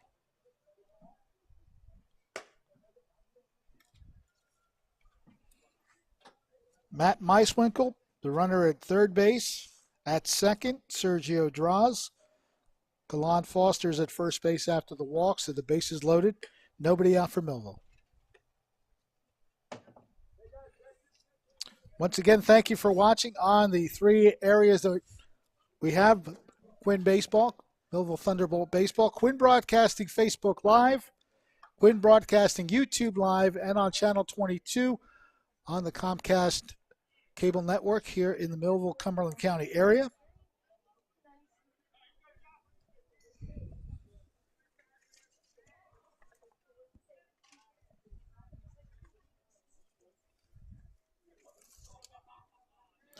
So CJ Stanek will be batting for David Rodriguez. Chance to do some damage here. First pitch is a strike called. A tough pitch there for Stanek, obviously, to get around on. It was a bit inside on him. Would have had to have been swinging before the pitch was even thrown to get out in front of that one. Yeah, that was not a hitter's pitch. Let's see what he gets on the 0-1. That one's high and inside again. And Leibowitz coming inside on these first two pitches. Whether or not he's trying to back Stanek off the plate or not is to be seen. 1-1 pitch is fouled down the third base line. And good job by one of the Viking coaches to be able to get out of the way. Just barely missed him over there. Yeah, it hit the fence right in front of him. So not only are the first base coaches in trouble, third base coaches, so the people hanging out of the dugout. 1-2 pitch missing, 2-2 the count.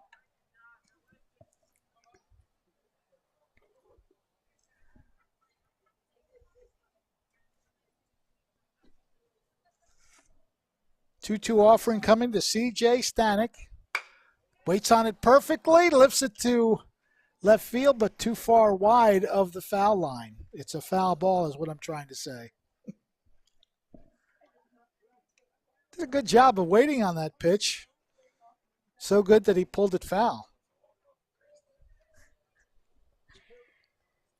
Yeah, just pull that one. Yeah, just pulled that one a little bit too far of the third baseline. But a good way to stay alive for Stanek. And he swings at a high pitch and gets him, and a fist pump by the Atlantic City relief pitcher. Yeah, when you've kind of had the troubling season that the Vikings have had, you're going to take any kind of positives you can get. Look at it again, and high pitch there. There's the fist pump by Stanek, and Leibowitz is definitely going to celebrate that one. First out of the inning, Connor Lacey looks at one outside. Hey, you know, regardless of how this one is going, that does feel good for Leibowitz and the Vikings to be able to get a pretty key strikeout in that situation. Is obviously base is still loaded and only one out on the board. Lacey hits it foul left side. It's a good man to have up at the plate. Connor Lacey has hit the ball well throughout the season. Hit the ball well in this game. Yeah, he's really put the bat on the ball, as you mentioned, kind of throughout his entire season, but in this game especially. And some of these pitches are certainly kind of being lofted up there. So if he's able to see one he likes, he could very well put a big swing on it. And he could walk us off with any kind of gap hit. We'll see if he can deliver that. 1-1 the count. That one sails outside, throw back to third, fake throw as it is. I guess Drew Storr saying, how dare you be off third base? Matt Weiswinkle kind of having to crawl back to third base there. Stumbled a little bit, but was able to get back with no throw. 2-1 offering. Lacey pops it up. Foul ball territory. Storr makes a nice catch. Drew Storr had to battle the wind a little bit again. That wind, not as much as it was earlier, but he had to maneuver back towards the infield to make a nice play. And we have another pinch hitter here for the Thunderbolts is Aiden Cavanaugh. We'll get a chance to swing the bat in this one. Drew Storr, I see the pitcher coming in to help out, but Storr made a great adjustment to come back and get that one. Cavanaugh batting here for Nate Robbins, the left fielder. So Millville dipping into its bench a little bit. getting some guys some looks in this 9-1 game. So you mentioned the same thing with Lacey. A hit to the outfield could very well end this one. But the Viking relief pitcher here, Leibowitz, trying to not let that happen. He's gotten outs on the 2 men he's faced so far. Came in with the bases loaded, nobody out. Missing outside and low.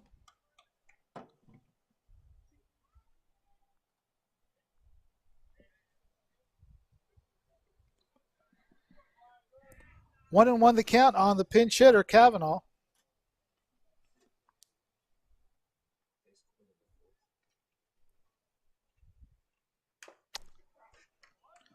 That one was inside, but again, as you mentioned, sometimes it's hard to lay off those inside pitches. Mm-hmm. Talk about the Atlantic City run, right? Yes. Mm-hmm.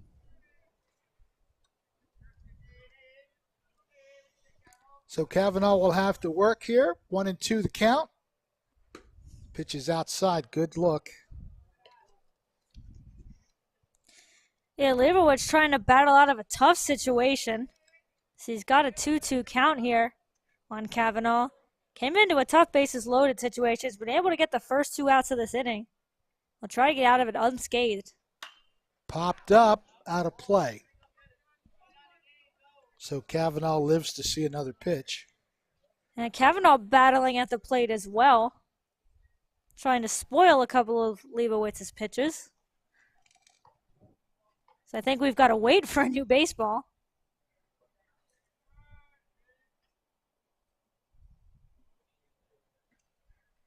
As Leibowitz finally gets a new one, and he'll step back onto the mound. Count is steady at 2 and 2. 2 outs, bases loaded for Millville, bottom of the 5th. As you hear a couple words from the bench, trying to egg Kavanaugh on to end this one.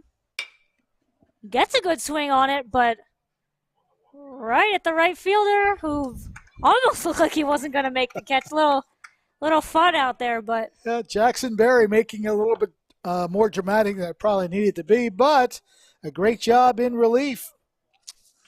Great job in relief by the pitcher, whose name escapes me one more time. That's Josh Leibowitz. Came in, the bases loaded, nobody out, and gets the next 3 batters to keep the game going.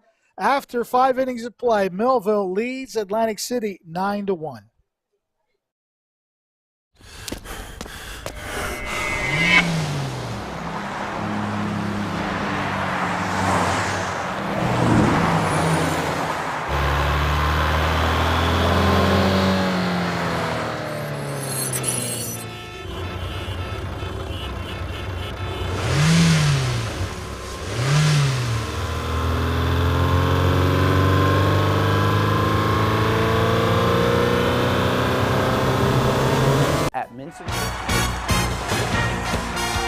High school baseball. It's live on Twin Broadcasting.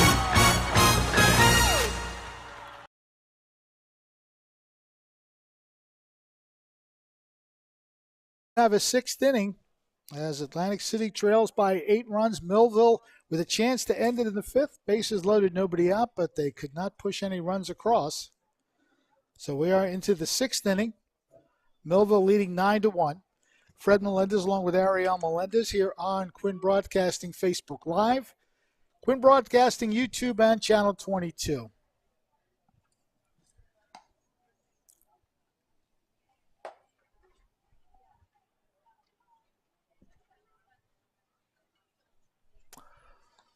As we mentioned, we enjoy having people check in with us. We have Cynthia Godown, Charlie Wilson, and Kenneth Tipton. It might be Charlie because there's no R in Charlie, but we'll just say Charlie. Kind of like Curly would say it, I guess. Charlie. Great job on the mound by the starting pitcher, Nick Alcorn. He is now working in his 6th inning. 10 strikeouts, 4 walks, and just 1 hit, 1 run given up.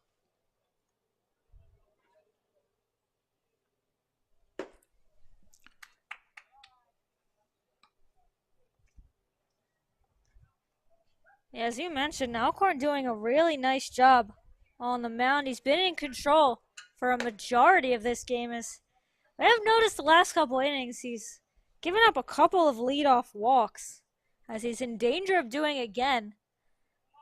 But when he gets in trouble, he's able to find a way out of it. He's really trusting that fastball as he blows it by. Yeah, he's had a great fastball. He's picked good chances to use the breaking pitches. He's worked the outside corner well today. Let's see what the 3-2 pitch shows. Foul back. He's actually given up 2 hits, the RBI single in that 5th inning, and the leadoff infield single by Jackson Berry in the 2nd. So 2 hits given up.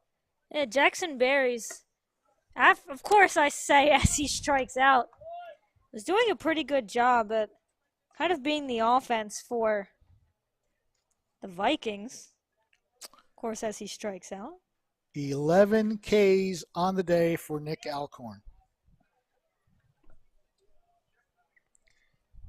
Aldis Zapata, second baseman for Atlantic City, has struck out both times he's batted, and he swings through the first pitch. Again, well behind the fastball, as the Vikings have really had trouble catching up to Alcorn's fastball. And when you've got a fastball working like that and you can mix in some breaking pitches as he has, it's going to be a tough afternoon at the plate. Pitch is high, 1 ball, 1 strike.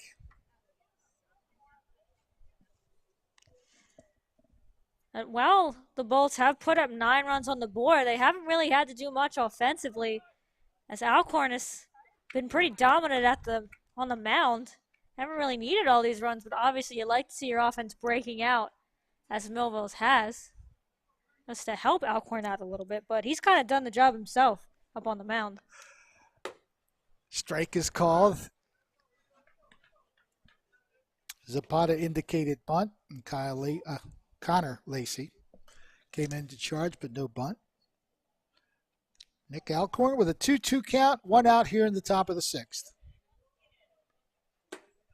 Tried to get the breaking pitch, but it stays up high and the count is full. You have a pretty good feeling that after that high breaking ball that we might see some heat on this next pitch. And he does blow with a high fast ball by the batter. Zapata is out, and that is 12 strikeouts now for Nick Alcorn. Watch this one.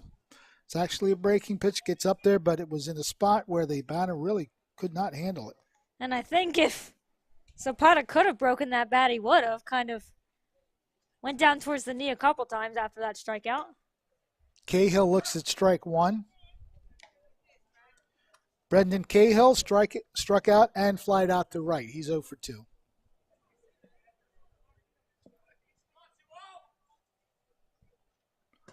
That one's outside. 1 ball and 1 strike. Good eye there by Cahill. See, kind of flinched a little bit when that pitch first came up.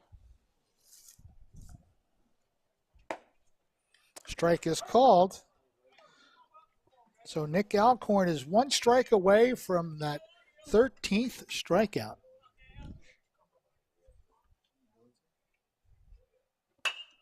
Fly ball. Nice running in and a great job.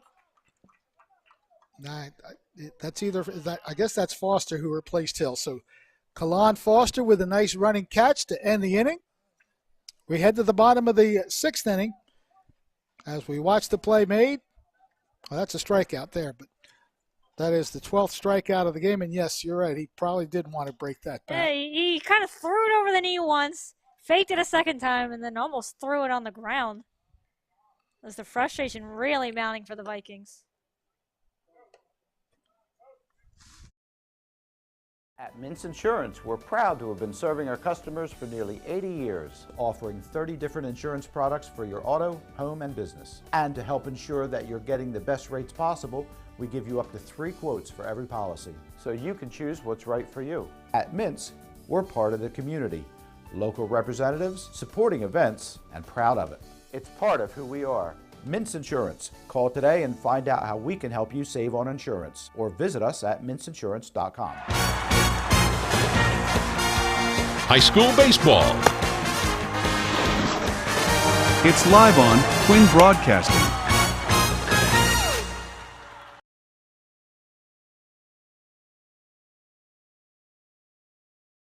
Well, Millville again in a situation where if they can post 2 runs in this inning here, they would end the game by mercy rule. They had a pretty good chance to do that in the 5th inning. Bases loaded, nobody out. But they could not get it done against Josh Leibowitz. He retired the next 3 batters and kept Millville off the board. And he'll go into his second relief inning here as we have yet another pinch hitter here for the Bolts. It's Kevin Shepard. He'll step to the plate.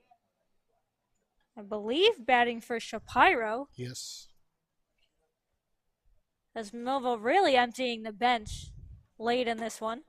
Pitch gets away from Leibowitz that time.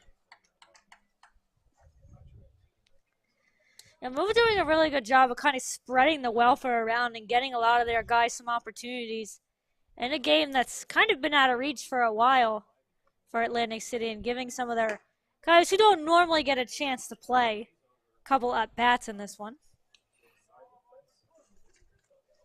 That's a great job by head coach Dan Fimiani to get other players in the game to get at least an at-bat in a game that is an 8-run lead at the moment. Chance to get a mercy rule victory, and he's giving a few different players a chance to at least bat in this game. Always good to see. Nice pitch there by Leibowitz to get back in the count. He was able to kind of locate that pitch in a tough spot for Shepard to get a bat on. That one is low and away. So the count is 3-1. Shepard kind of Leibowitz kind of putting everything he had on that pitch. Just maybe held it a little too long. 3-1 offering is slapped to third. Good play there, and a throw across, a little high throw, but he got it there. Doesn't matter how it looks as long as you can make the play, and that is Brendan Cahill with the play from third to first. Nick Merlino just had to wait a little longer than usual to get that. It looked like a high throw off the throw, but it was pretty easy play there by Merlino. Didn't really have to outstretch that far. And Shepard putting good hit on that, just right at the third baseman. Catcher Edgar Ramos sends it to left field, center field actually. Yes, good play in the outfield area. Matt Master making the catch.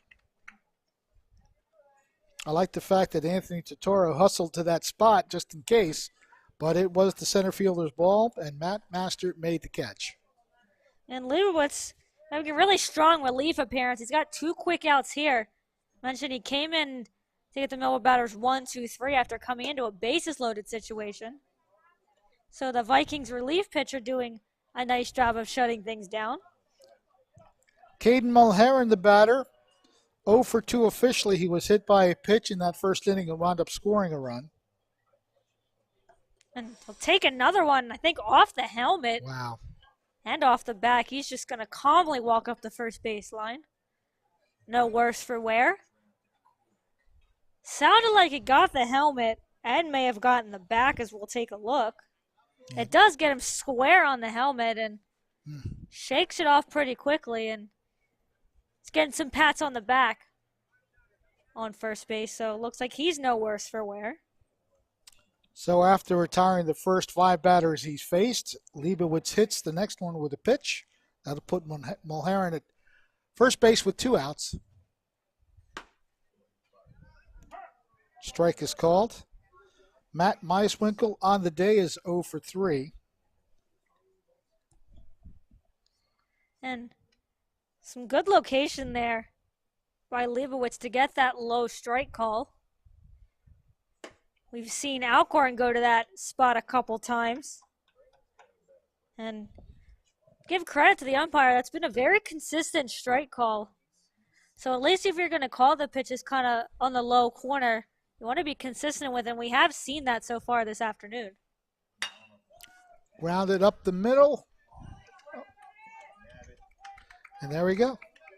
So just 1 base runner left for Millville. We are going to the 7th inning. And Millville enjoys that 9-1 advantage. Just a little lofted play and a good play by the second baseman to make the catch. That is Aldis Zapata making the 3rd out of the inning. We're heading to the top of the 7th. It is a 9-1 game in favor of Millville. At Complete Care, we are patients serving patients.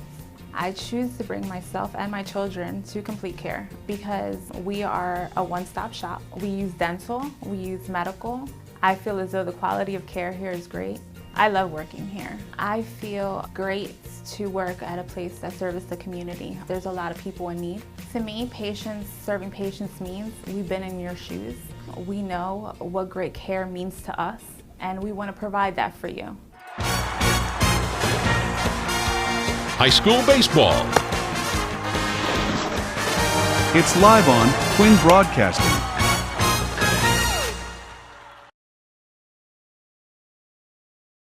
In a game.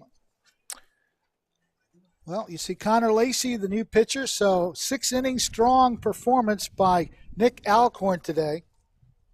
Alcorn striking out 12 batters, gave up 2 hits and 4 walks, the 1 run coming in the 5th inning for Atlantic City. And we'll take a look at some other defensive changes. Stanek is at third base now. He did come in, after he'd pinch it. I think he might have been in a different position, but he moves to third. So he said Connor Lacey on the mound for the Bulls to try and close this one out. Alcorn, who had an incredible afternoon on the mound, is going to head over to first base.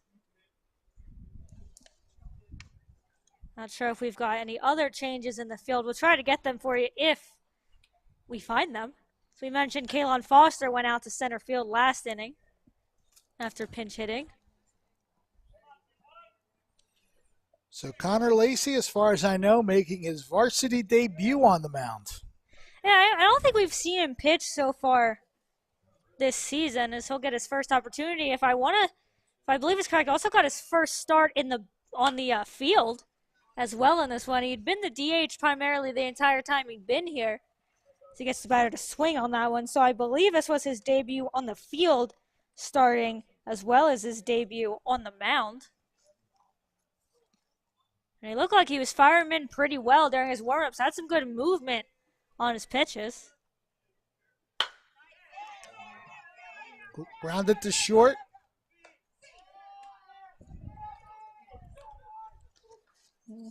Nice quick out there for Millville. 2 pitches for Lacey, 1 out.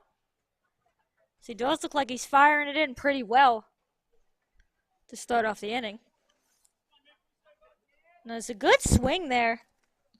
But it was at number 21 to Toro. But a nice play by the shortstop. As we've kind of seen often, shortstop's been a very strong position.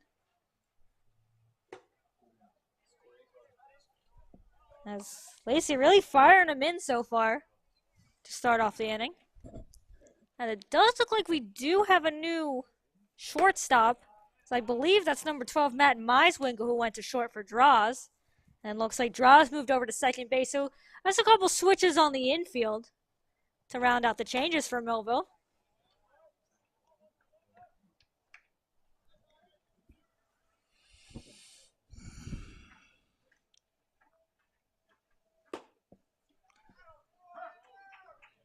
A nice pitch there by Lacey. As we mentioned, the umpire's calling that low strike zone. That was not and he's been consistent on it at least. You like to see that end. Lacey just absolutely firing it on the mound as Merlino's swinging out of his cleats and on a pitch that was well inside on him. That's Lacey's first, if we're not mistaken, first career strikeout. And that was not even close for Merlino as he really chased that one.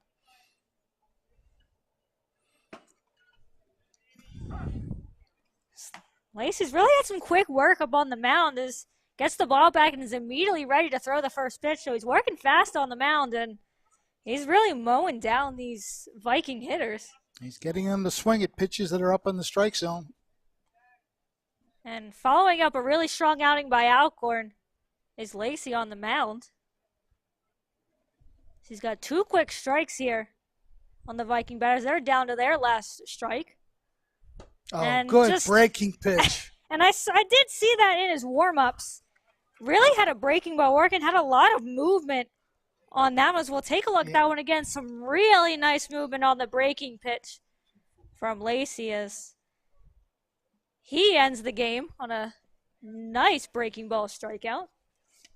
Great job by Connor Lacey. And the two teams now get together for the post-game handshake. Millville getting it done this afternoon and defeating the Atlantic City Vikings by the count of 9-1. Both teams now going through the customary sportsmanship handshakes, and just a great job by everyone on the board. That first inning where they scored 7 runs really set the tone. Yeah, Millville really came out fire, and as Alcorn started things off for them, getting 2 ground balls right to him and a strikeout, and just Millville bats came up and they were to not be denied in that first inning, and really all they kind of needed, as Vikings were able to scratch across a run late to make this not a shutout, but Millville doing a strong job both offensively and with their pitching. Yeah, those first 4 innings, Alcorn pitching a shutout, 8 strikeouts through the 4 innings. He finishes with 12 strikeouts and just allowing the 1 hit and 4 walks. The 1 run coming during the 5th inning. Leadoff walk did lead to that run, but that was it. Atlantic City getting the 1 run, and again, a big first inning 7-run rally by Millville in the bottom of the first pretty much set the tone for this one, and they win it by a score of 9-1. Some of the action here is that's Connor Lacey getting the strikeout. And Kamen had a really strong effort on the mound. If I'm not mistaken, had 2 strikeouts in that inning to kind of end things. And if that was indeed his first, outing on the mound, a really good effort. And that's something you got to think Coach Fimiani's going to like, is Connor doing a nice job coming in relief of Alcorn, who pitched a really strong game. So to be able to follow it up, get 2 strikeouts of your own, and kind of shut things down to the end, that's something you like to see. So Millville getting together for the post-game huddle, talking things over about what a great performance they had. Head coach Fimiani and the rest of the coaching staff talking to all the players. While they go through that, we'll take a quick break and be back with some final words here tonight. Maybe a post-game show. I would think that our star of the game is the starting pitcher, so we'll see if we can't get him to say a few words about his performance and the team's performance. That's all coming up in just a moment, as Thunderbolt Baseball is brought to you by... If you suffer from headaches, you are not alone. For over 35 years, doctors Beebe and Doyle have helped thousands of people find relief from all types of pain. Millville Chiropractic Center has 4 doctors on staff specializing in hands-on or light-touch, drug-free pain relief methods. The examination, x-rays, therapies, and adjustments are all performed at one location. Schedule a consultation today. Enjoy life without pain and discomfort. Millville Chiropractic Center, the area's #1 pain relief center. I'm Bart Feldman, and this is TNF Camera. We are a full-line photographic studio and camera store. We invite you to come in and take a look at the products and services that we provide, from youth sports, high school sports, school pictures, and a wealth of photographic equipment.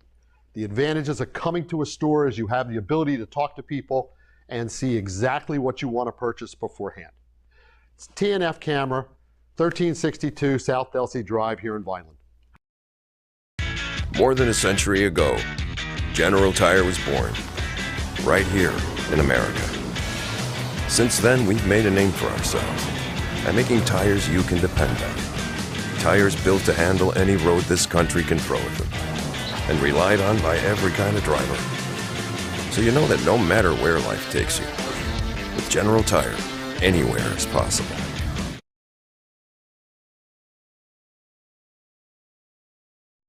It's time for sports on the Quinn Broadcasting Network. QVC brings you local sporting events, action-packed specials, and play-by-play coverage of the area's sporting activities. From Pop Warner to college sports, Quinn Broadcasting covers it all.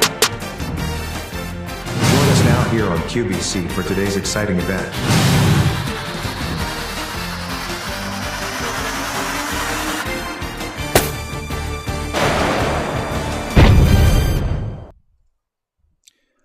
Welcome back to Mike Trout Field here at Millville High School, where the home team right there, you see them celebrating in right field, come away with a 9-1 victory.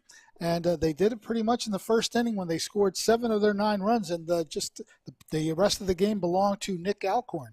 Yeah, it really helps you out when your starting pitcher is able to go out there kind of 1, 2, 3 and really take care of business himself. So we mentioned the 2 groundouts right to him and the strikeout to end the inning. And obviously, Millville didn't need those 9 runs as Alcorn had a pretty dominant performance. But when your offense is able to get it going, especially 7 runs in the first inning, you're gonna be thankful for that. Even with a great pitching performance on the mound, is you still want to see your offense get some hits. You still want to see them put some things together.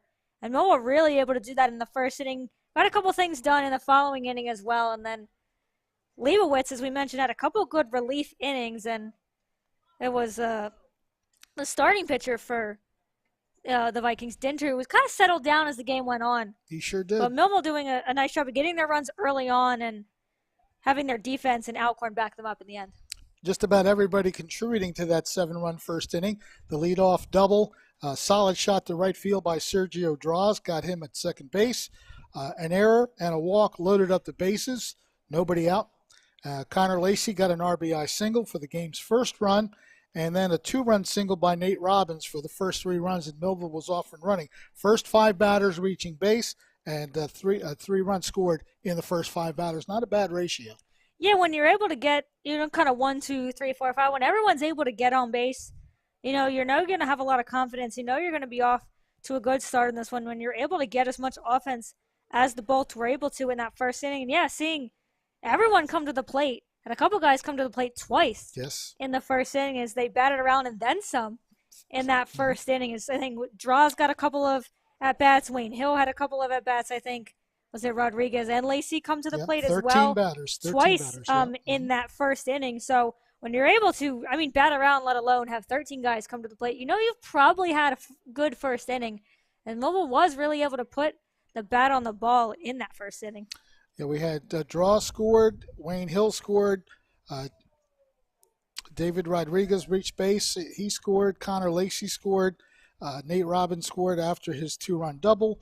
A walk to Edgar Ramos kept things going, a hit by batter by Caden Mulheron, who was hit twice in the game, but that first one kept that inning going. And then the key, wrapping it up, a 2-run single by Draws. So Draws had a leadoff double, and he came up again with the bases loaded, knocked in 2 runs with a single. So in the first inning alone, he had himself a game. Yeah, and especially when you're able to get 2 at-bats in the first inning, when you're able to contribute in both at-bats in the first inning. So a good job there by Draws to get things started in the inning, and then to keep him going as he got his second at-bat. And then the 2 runs coming in the second inning for Millville that made it a 9-0 game. A leadoff single by Nate Robbins. Then the double by the designated hitter, Gavin Shapiro. Robbins raced around the bases and got home. Wasn't an easy task, but he got there, and that's what matters most. So an RBI double by Gavin Shapiro, who had the day off from the catcher spot. Just came up to bat and got it done in that second inning, knocked it around, and wound up scoring the 9th run in that inning as well to make it a 9-0 game. Atlantic City's only run coming in the top of the 5th inning, and again, the infamous leadoff walk made that possible. That was Nick Merlino who reached base on the walk. He took second base on a pass ball. Even though there were 2 strikeouts in the inning, Jake Downing came up with a key RBI single to right field to get the run home in the form of Nick Merlino. But that was it. That's the scoring, 9-1 in this game, and a pretty dominant performance wire to wire for the Millville Thunderbolts. Our star of the game is the starting pitcher, Nick Alcorn. We're going to try to bring him up to the press box and have a few words with him when we come back.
high school baseball. It's live on Twin Broadcasting.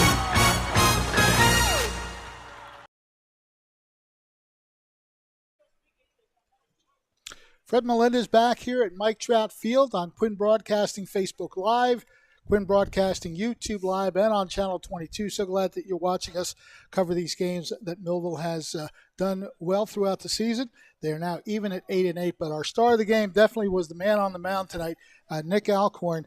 You got the 1-2-3 first inning, and then your offense got you a nice lead, 7-0. And what did you think about that first inning for your pitching, and then the way that the offense came on? They definitely had my back with the bats. It made me calm down. I had a lead, so there's no need to rush. Mm-hmm.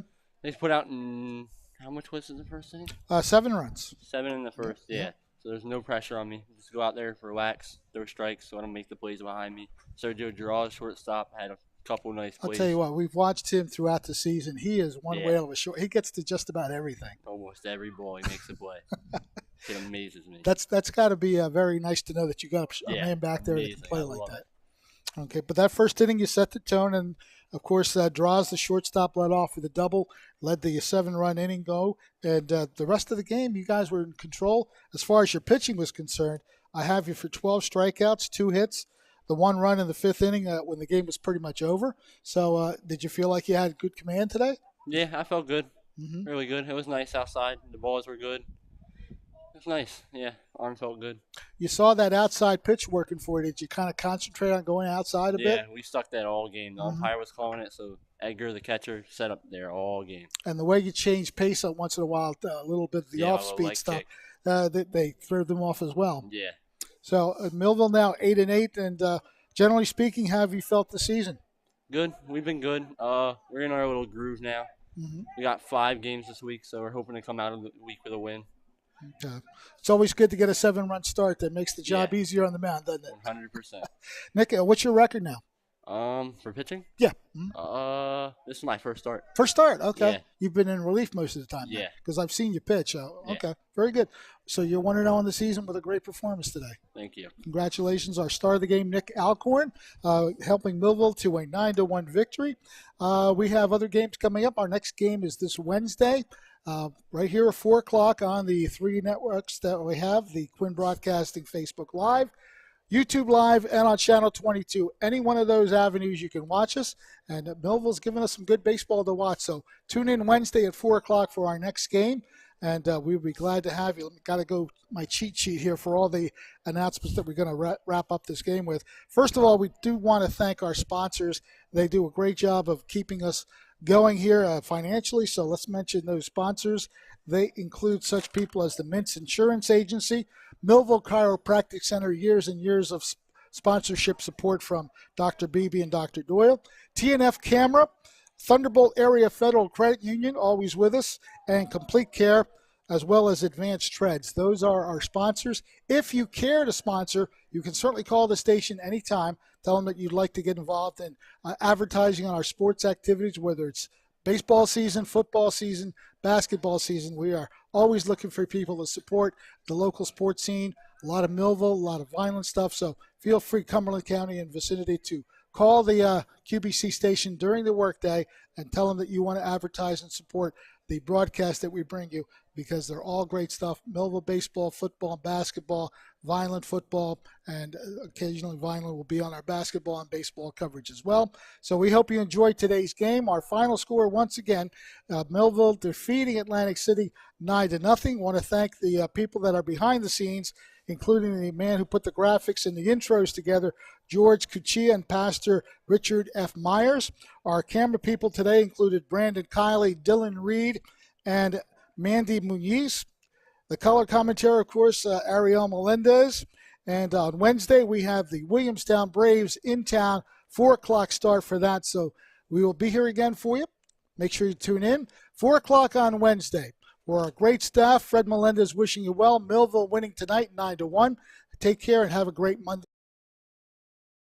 This has been a QBC television production, in association with our partners and sponsors. QBC broadcasts on Comcast Cable Channel 22, and live streams its programming on Facebook and YouTube.